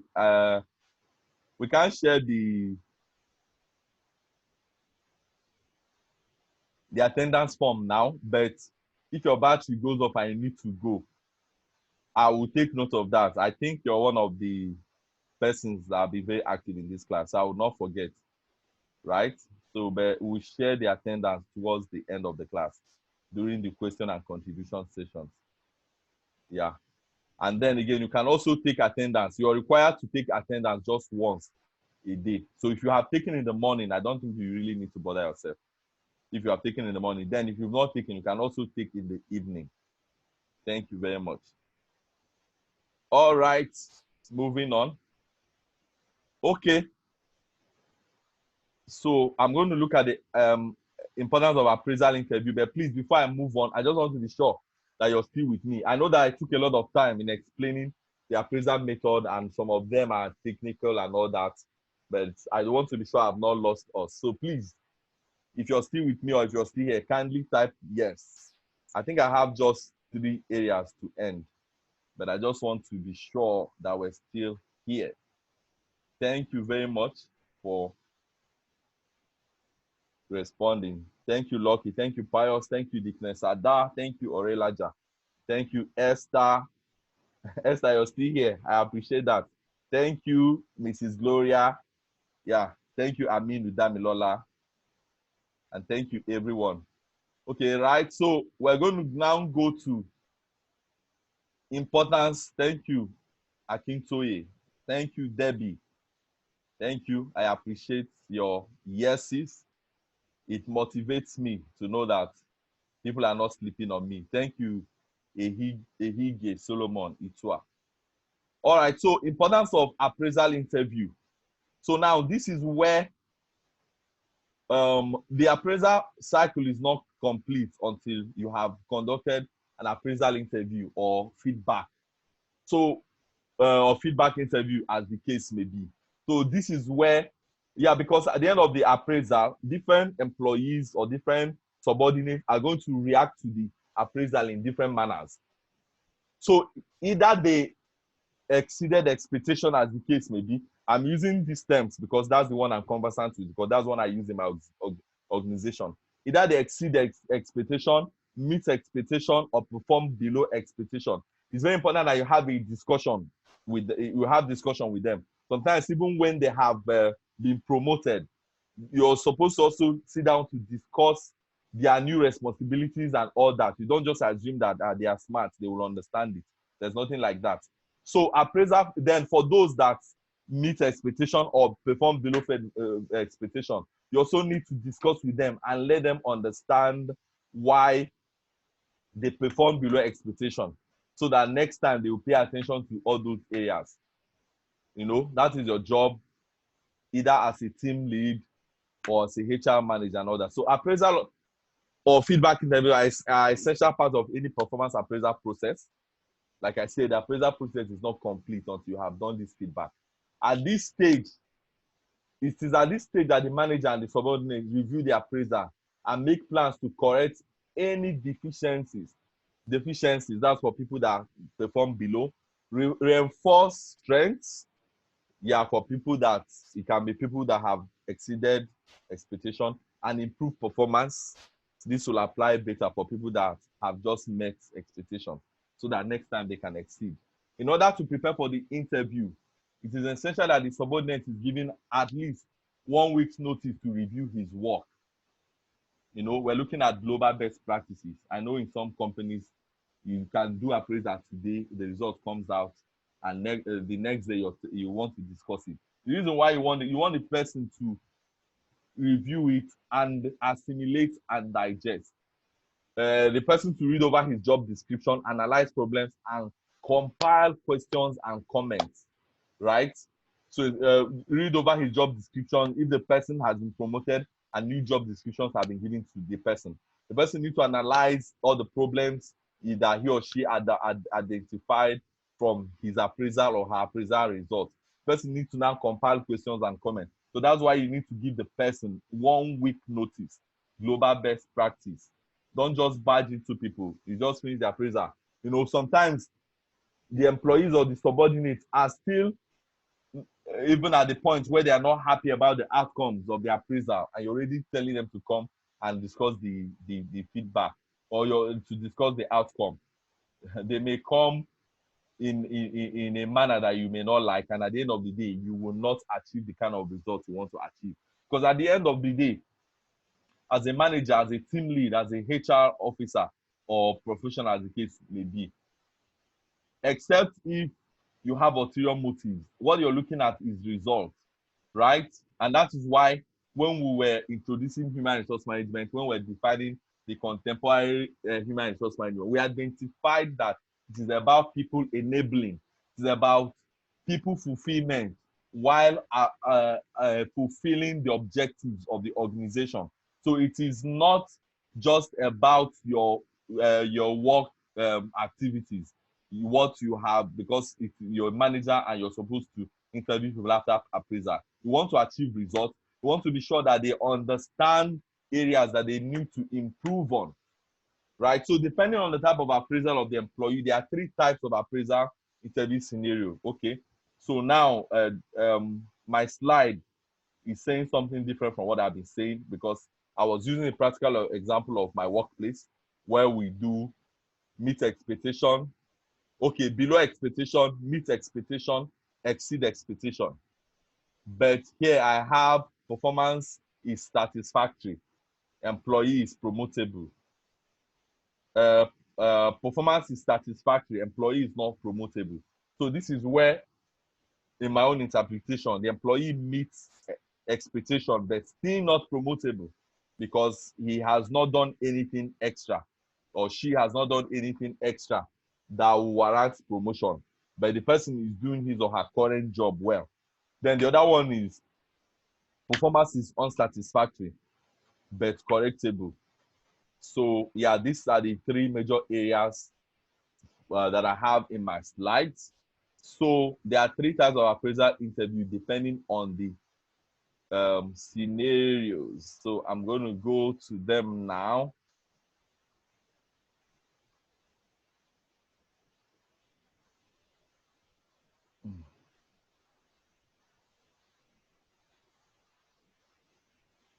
All right. Okay, so there are a few key points that that the manager or appraiser should keep in mind for conducting an appraisal interview, such as he should be direct and specific. Don't play games. Be direct and specific. He should never get personal.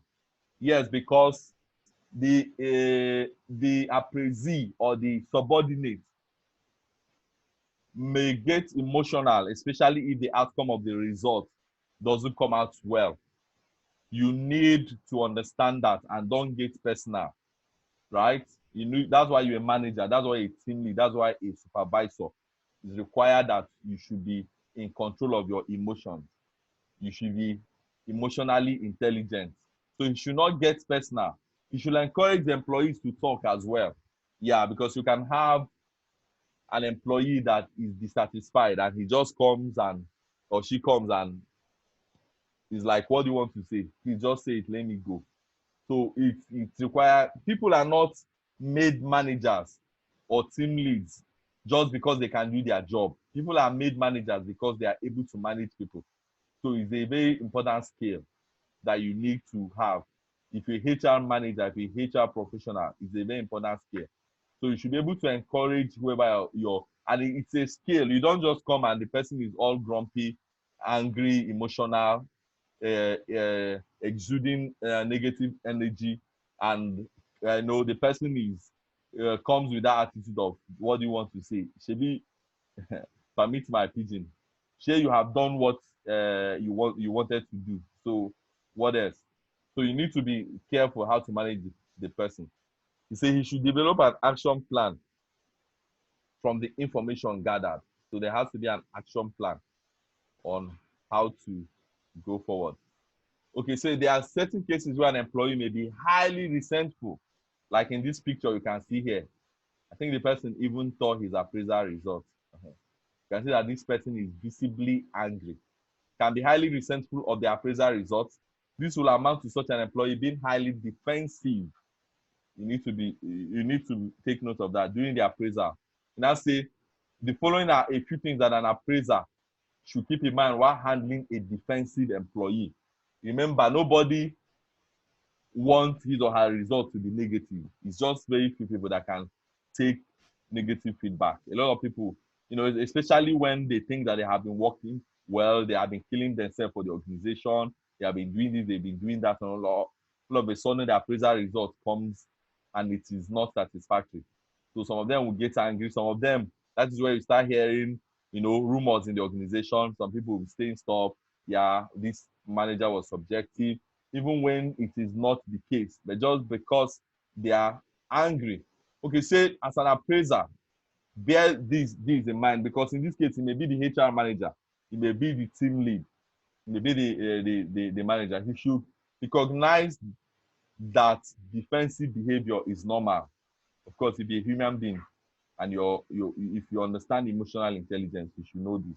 You should never attack a person's defenses. So don't go attacking a person's defenses. Allow the person to vent, allow the person to express himself or herself. You should understand the need to postpone action. Yeah, if you get to a point where you need to postpone action, because there are times when people are very emotional, and for those of us that were in emotional intelligence class, their emotions have been hijacked. At that point, the person is no longer reasoning well, and if you go ahead, it may cause other issues. So if you need to postpone the interview at that point, you need to be sensitive enough to do that. He should empathize and understand. He should empathize and understand human limitations. Yes, please, you need to empathize. Put yourself in the person's shoes. You may be the manager today. You may be the smart one that you get double promotions and all that. But you need to empathize with this person. This person came to work because he wants to work, he wants to apply himself.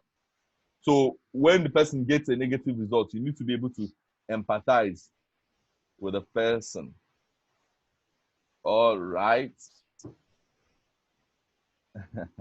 Okay. Margaret Adenuga said HRM is interesting. Yes, absolutely. And that is why it is important that those of us that have decided to go choose this career, you have a lot of work to do, because a lot of organizations don't understand the role of human resource management.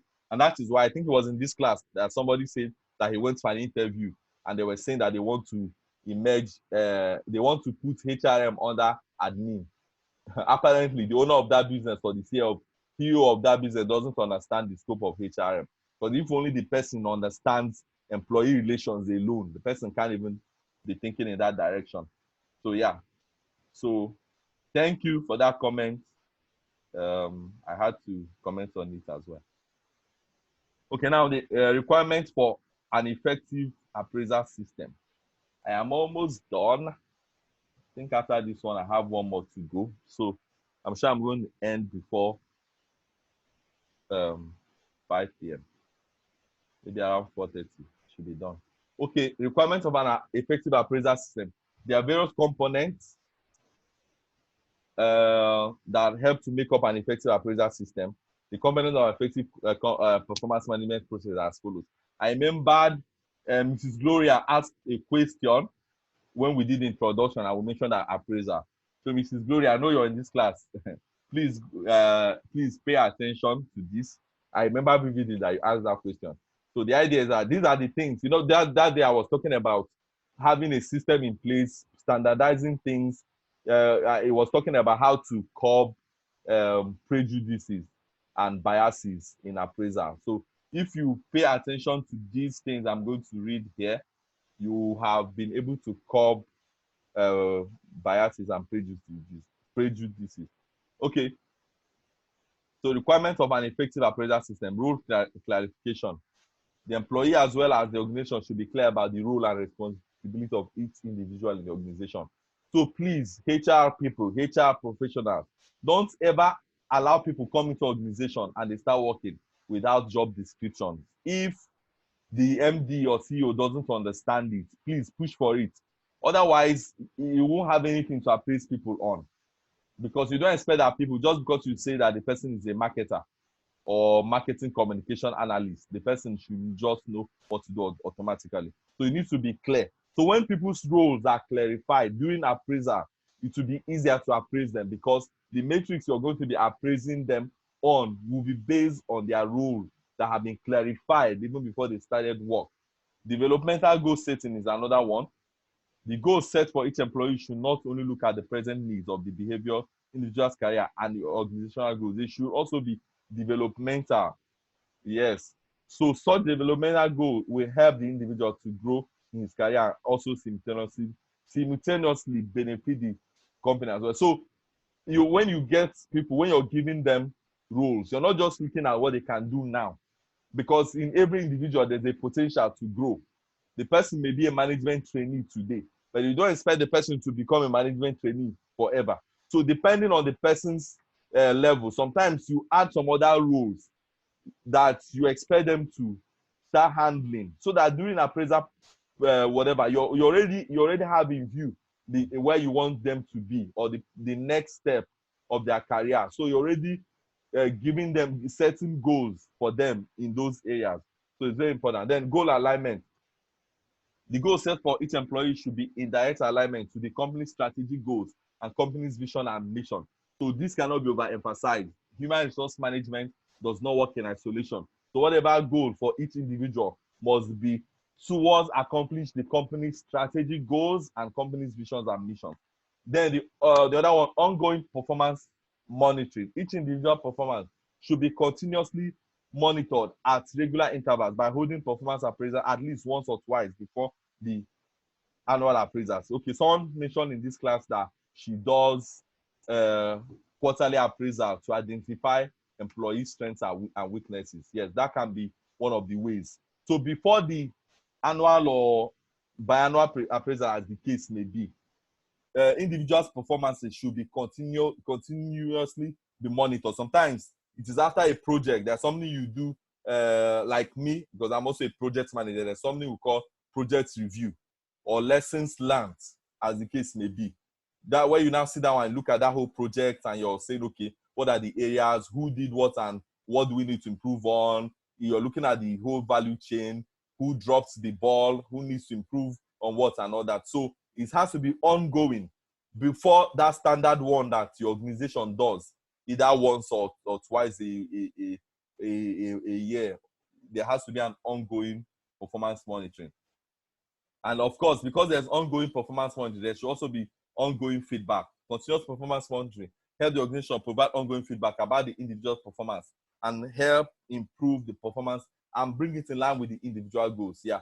So while you do the performance monitoring, you should also provide the employees with feedback on their performance so that they will know where they need to improve. Robert, any attendance? Yes, their attendance will be passed during the questions and contribution session.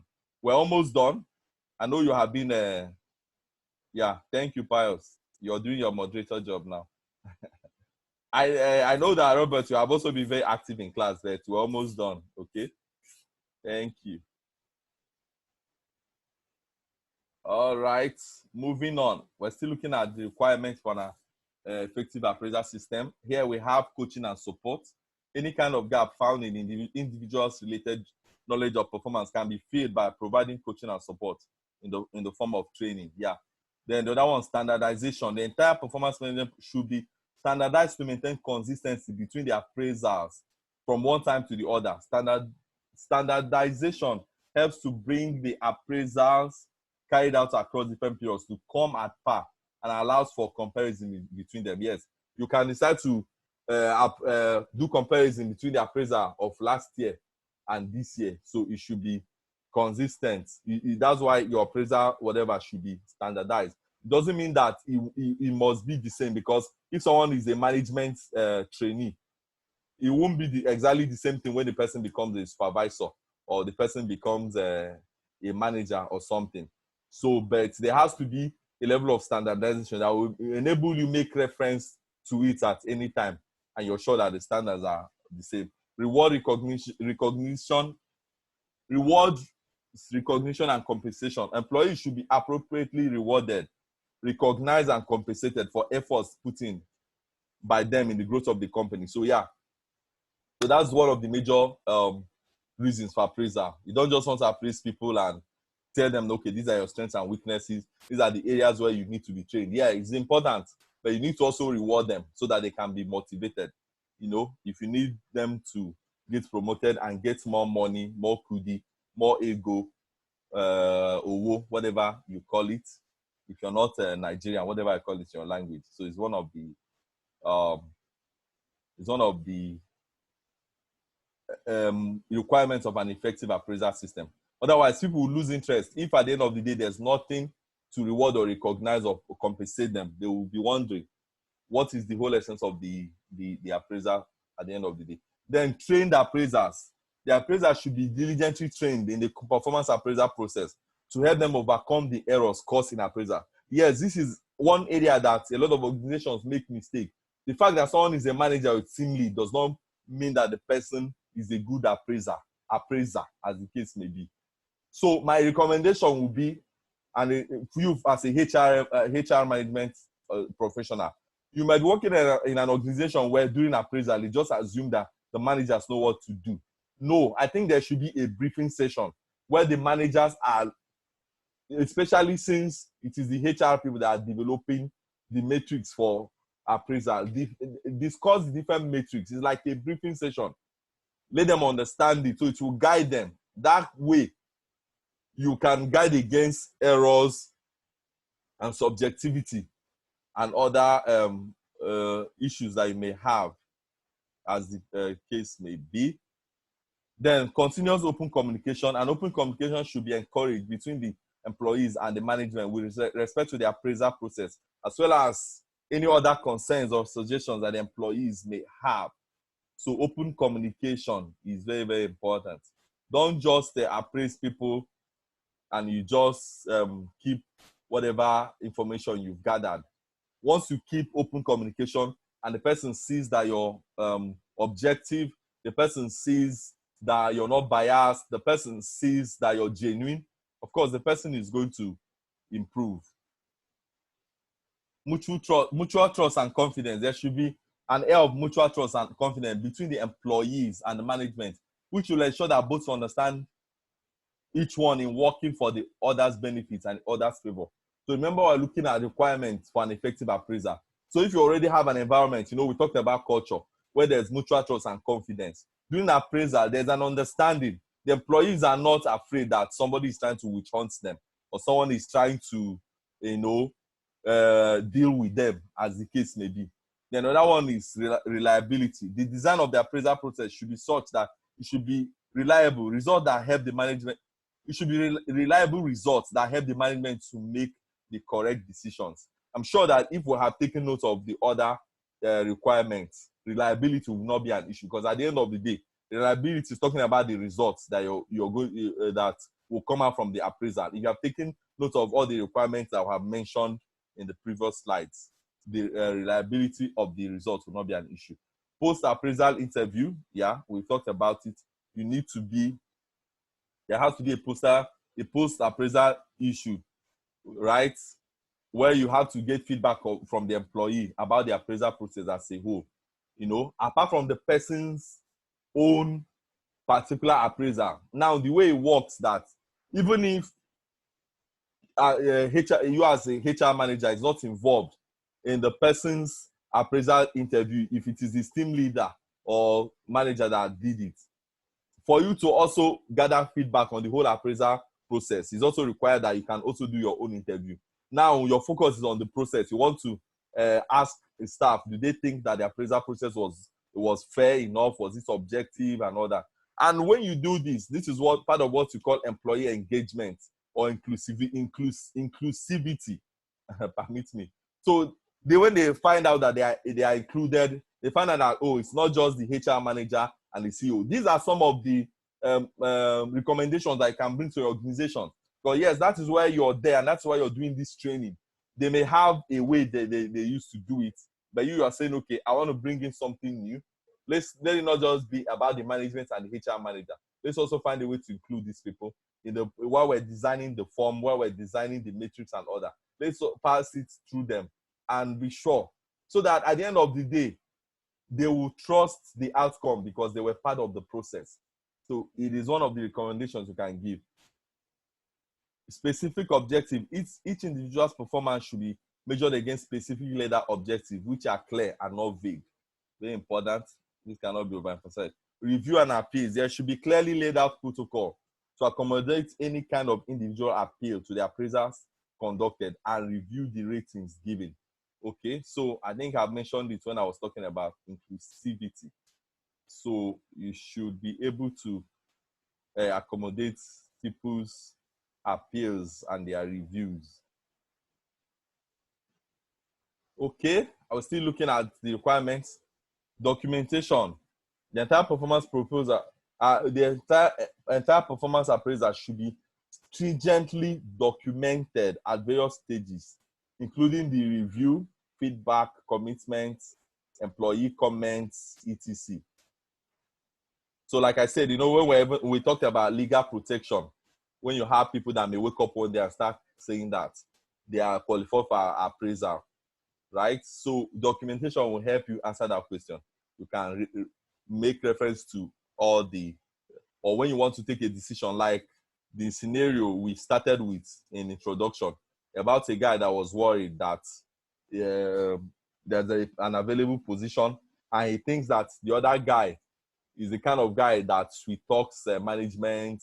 He knows how to rapport with management and all that the guy may get the promotion. But when he remembered appraiser, that the company is going to refer to the appraisal that have been done in the past, he felt better. So that is one of the things that documentation helps you to do. Accuracy of the rating. Each performance management system should aim to gather accurate information about the performance of the employees by ensuring that individuals' performance is accurately rated. That's also part of why it's important that you brief the raters early, before they start. Let them understand that help them to interpret the different metrics.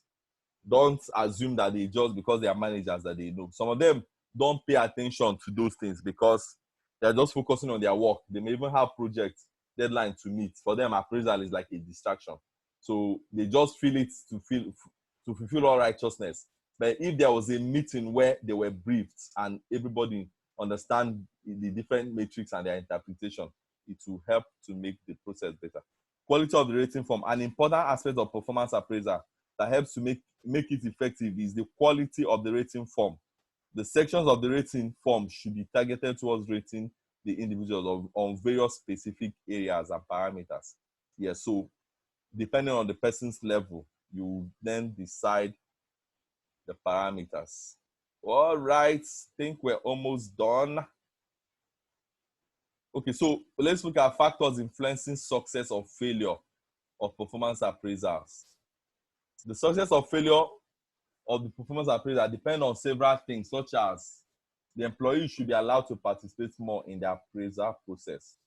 Okay, yeah, I mentioned that earlier. They said it will help the employee to be more satisfied with the appraisal. Yeah, if they are part of the process, they know that there was no manipulation anywhere. They will know that no witch hunting anywhere. It will help them relax and take the feedback of the appraiser better. It will help the employees be more satisfied with the manager. Yeah, to know that this manager is not just against me. So, yeah. So the other one is to make them more likely to accept and meet performance improvement objective. That's one of the factors. We're looking at factors influencing success or failure of performance appraisal. Then the other one is the manager should use positive motivational techniques to keep the employee happy and satisfied with appraisal interview and with manager. Yeah, so I said it earlier, there's a skill required to be a manager. You're not just a manager because you're occupying a position. So, I talked about emotional intelligence. This one is talking about positive motivational technique. Even when the person's appraisal is poor, there has to be a technique to keep the person happy and satisfied. Make the person understand that there are standards and metrics that were used to do this thing, and this is why you perform this way. You can even emphasize on the area where the person did well. You can say, okay, you can see in this area, when it comes to attention to details, you scored excellent. But when it comes to interrelationship skills, you scored low. What it simply means is that you need to just improve your interpersonal skills. That does not mean that you're not good. You need to apply all those motivational techniques. Manager and employees should both participate in mutually setting specific performance improvement objective. This will result in better performance. And when managers use a general discussion or criticism, very important. So it should be participatory. It should be participatory. The manager, there should be a mutual participation where the person is saying, okay, before I'm going to set new goals for you, I'm going to do this, your improvement objectives and all that, but I want to hear your own view. What do you think you need to do? So that way the person feels, okay, I am being carried along, I'm part of this process. Still participating. Managers should focus on discussing and then providing solutions to problems than hamper employees' current job performance. Yeah, that's why you're a manager. You're supposed to help people maximize their potentials. The company entrusted their potentials to you. So you're supposed to help them harness them. So it's not just to keep hampering on the current job performance. You're supposed to motivate them. You're supposed to let them see the potentials that they have and that they can do better. Okay, so the other one, both manager and employees should employ more thought and preparation before the appraisal interview, which will lead to greater benefits of the appraiser. Yeah, so that's why it is advised that before the appraisal interview, the subordinates or the employee, as the case may be, should be given at least 1 week. Let the person prepare. Don't just tell the person the appraiser just ended today. Let's discuss your appraiser. No, it will just be formality. Because of course, in IIPM, we're not just training you to get certificates. We want to be able to, for you to learn and be able to make impact.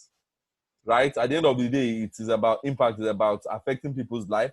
It's about affecting people's values and orientations, as the case may be. So when you're looking at individuals, you're not just looking at them as, these subordinates. Let me just do my work. You're genuinely concerned about the person. And in that process, you consider the person when you take decisions. You consider the employee subordinate.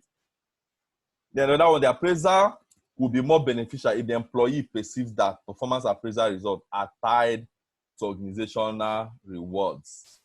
Yeah, that's very important. Okay, so I think the last one now is the errors in performance appraisal. The sources of errors in performance appraisal.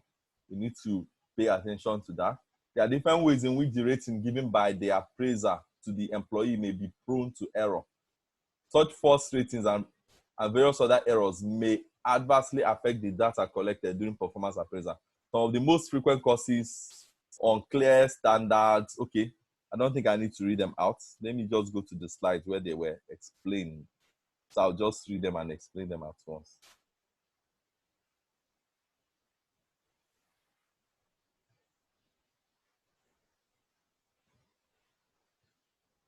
All right, we're almost done. Thank you for staying with me. Thank you for participating.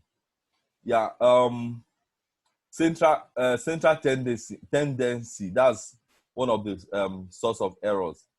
Tendency of an appraiser to rate most employees' performance near the middle of the performance scale. Yeah, where you just say to be average.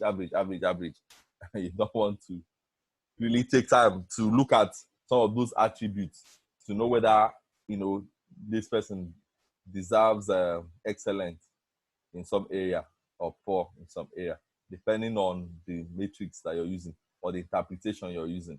So if the goals and standards set are not clear to the appraiser, then the appraiser may get affected. Yes, I mentioned it earlier. It cannot be overemphasized. We keep repeating them. The standards need to be clear.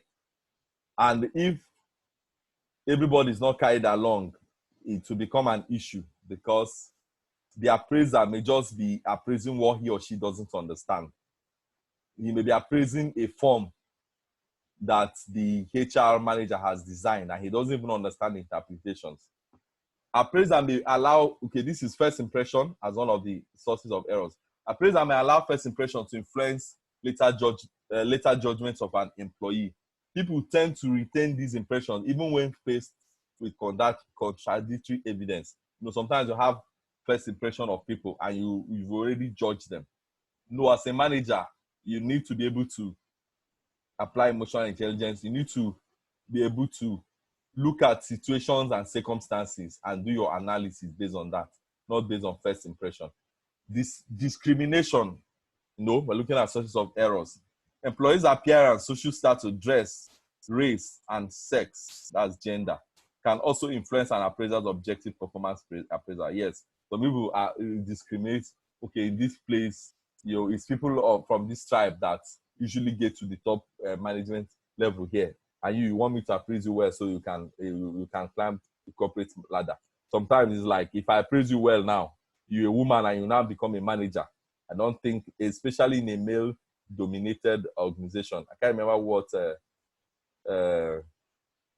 we called it when we're doing our organizational culture class. Yeah, but these are part of the things that can affect appraisals.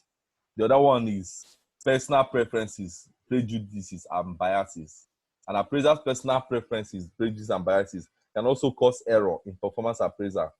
Managers with biases or prejudices tend to look for employees' behavior that conform to their biases. Yeah, so they will be looking for the behavior that will conform so that they will justify what they are doing. All right, so leniency / strictness is another one. Leniency occurs when an appraiser's rating are grouped at the positive end instead of being spread throughout the performance scale. This is when the appraiser is lenient in his rating. This person is just lenient, that he has, there's a balance, like they say, carrot and stick. And as much as you want to show empathy, you also understand that you shouldn't rate somebody 80% that should earn 50% because you're being lenient. So there has to be that balance. Then strictness, on the other hand, we group the rating towards the lower end of the scale instead of being spread throughout. Okay, so that is where this sense of judgment, is a scale. This sense of judgment, because you can see people that are very strict in their rating, and that is actually the reason why you have the standardizations and all that. If all those things are there and the people are trained before they start appraising, in some other organizations it's like rating methodologies. So you can say what Mr. A thinks is excellent, Mr. B thinks is average. But if you have explained to them and there's a methodology, there's a standard that guides everyone, that way it will eliminate errors. Recency effect. This one says tendency of an appraiser to evaluate employee on work performed most recently, usually 1 or 2 months prior to the evaluation. Yeah, this is wrong, but we also see that in appraiser, where you see a manager talking to someone about what he did maybe just like a week before the appraiser, that he didn't do well, and he will forget all the good works that the person has been doing. The appraisal is supposed to be cumulative. It's supposed to be done within a period of time. So if it is annual, you should be able to keep in view everything that the person has done within that appraisal period. If it is biannual, you should keep that in view. You don't just pick what the last work that the person did, either positive or negative, and use it to appraise the person. That way you will bring in some errors and it will affect the reliability of the appraiser. So recency effect, that is what it's called. The other one is actor-observer bias. This occurs due to the fundamental attribution error. Actors blame environment for failures and credit self for success. Observer does the opposite. Another one is stereotyping. The appraiser may have certain stereotypes, certain mindset about certain people, and may rate and judge the person based on such stereotypes. So please, as HR people, we should avoid this. Okay, you're welcome. Ahmad Usman, you're welcome. All right, we're almost done. I think just a few slides to go. Okay, now overcoming the errors in performance appraisal. There are several efforts that can be made to overcome the errors that occur in performance appraisal. If possible, the effort should remove the errors. If not, they should at least reduce the errors to the minimum.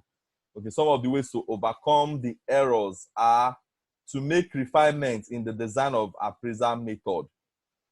That's why when we looked at the appraisal process, after you have done, it doesn't mean that you will stay in one appraisal method. If you started up with essay method and you think that it's not giving the results you need, especially if the organizational structure and culture start as the structure keeps evolving. Of course, it doesn't affect the mission and the vision and all that, but sometimes the structure can evolve. The organization start growing, find out that this particular method is no longer going to cut it for you. You advise. That's why you keep reviewing and keep improving.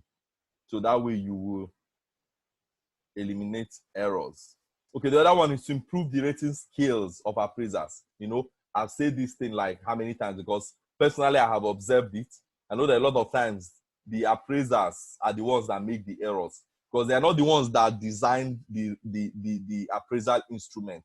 So they just use their own discretion and they rate. And at the end of the day, it doesn't really interpret what the HR person had in mind, right? Because the HR person is meant to coordinate. They are the ones that will appraise their subordinates directly. So this improving the rating skills of appraiser is a major issue, because I've seen it in a couple of organizations rob people their promotions and all that. Sometimes part of these poor rating skills is their prejudices. Sometimes it's some of these things that we listed, recency effects and all those kind of stuff. So they need to be skilled to be able to rate people. It's like marking an exam. It requires a skill too, because two examiners can mark one script and they will score the same person different scores.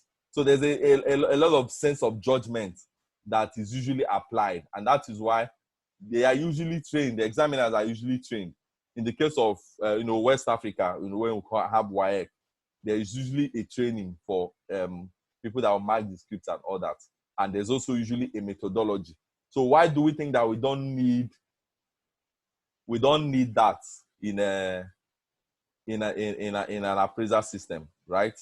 So to refine the appraisal system, to retain the evaluators to observe behavior more accurately and judge it more. Okay, I'm rounding off now. Do we still have more? Remember, we're looking at overcoming errors in performance appraisal. Sorry, I'm coming.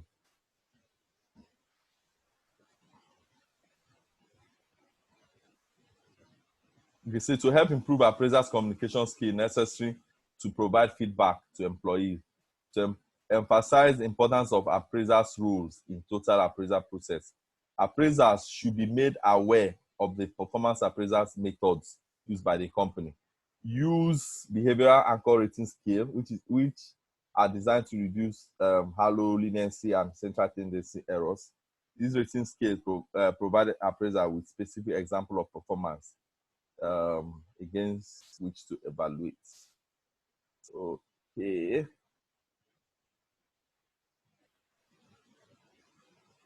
Okay, guidelines to appraisal. I think this is the last one. I've been saying the last one.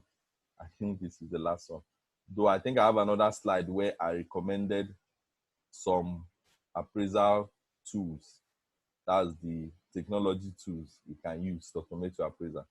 Okay, now guidelines to appraisers. The appraisal standards should be job related. Yeah, you cannot be appraising a HR manager with the job roles of a marketing manager or accountant. In as much as there are some, especially when it comes to behavioral attributes, some of them may be the same, but there are some that are specific or as standard for the person's job role. Then the other one, the standard should be clearly communicated to employees in advance. Yeah, that is why when you employ someone, you do the induction, discuss the person's job description, make sure the person understands the company's objectives and all that. So the person knows what is expected of him or her. Okay, it's important to appraise both the activities performed and results achieved. My time is almost up actually. It's already 4:43. So I need to round off now. So we can have questions and contribution. The acceptance and the acceptable and the unacceptable results should be verified. Okay, performance should be consistently observed. The appraiser. Okay, you can read up these when you get your materials. They are self-explanatory. Okay, so like I said, because I understand that the world is digitalized now, and we don't really need to go through the whole manual appraisal process. You can recommend this to your organizations after you have done research on them. So I have here, there are a variety of performance management systems and apps in the market, each offering different strengths and functionalities. Much depends on your organization's unique situation and circumstances, such as what features you will depend on most, your business size, budget, and culture/style. So I have 5 here: Keysflow HR Cloud, Bamboo HR, SAP Success Factors. I know that a lot of us are conversant with SAP, Workday HCM, and Zoho. So the idea is that you can also do more research, look at their features, look at the cost and all that. Then you decide the one you think may be suitable for your organization, and you can recommend them. And probably if you have some that are very technical that may require the support of the IT department to be able to implement. But the whole idea is the world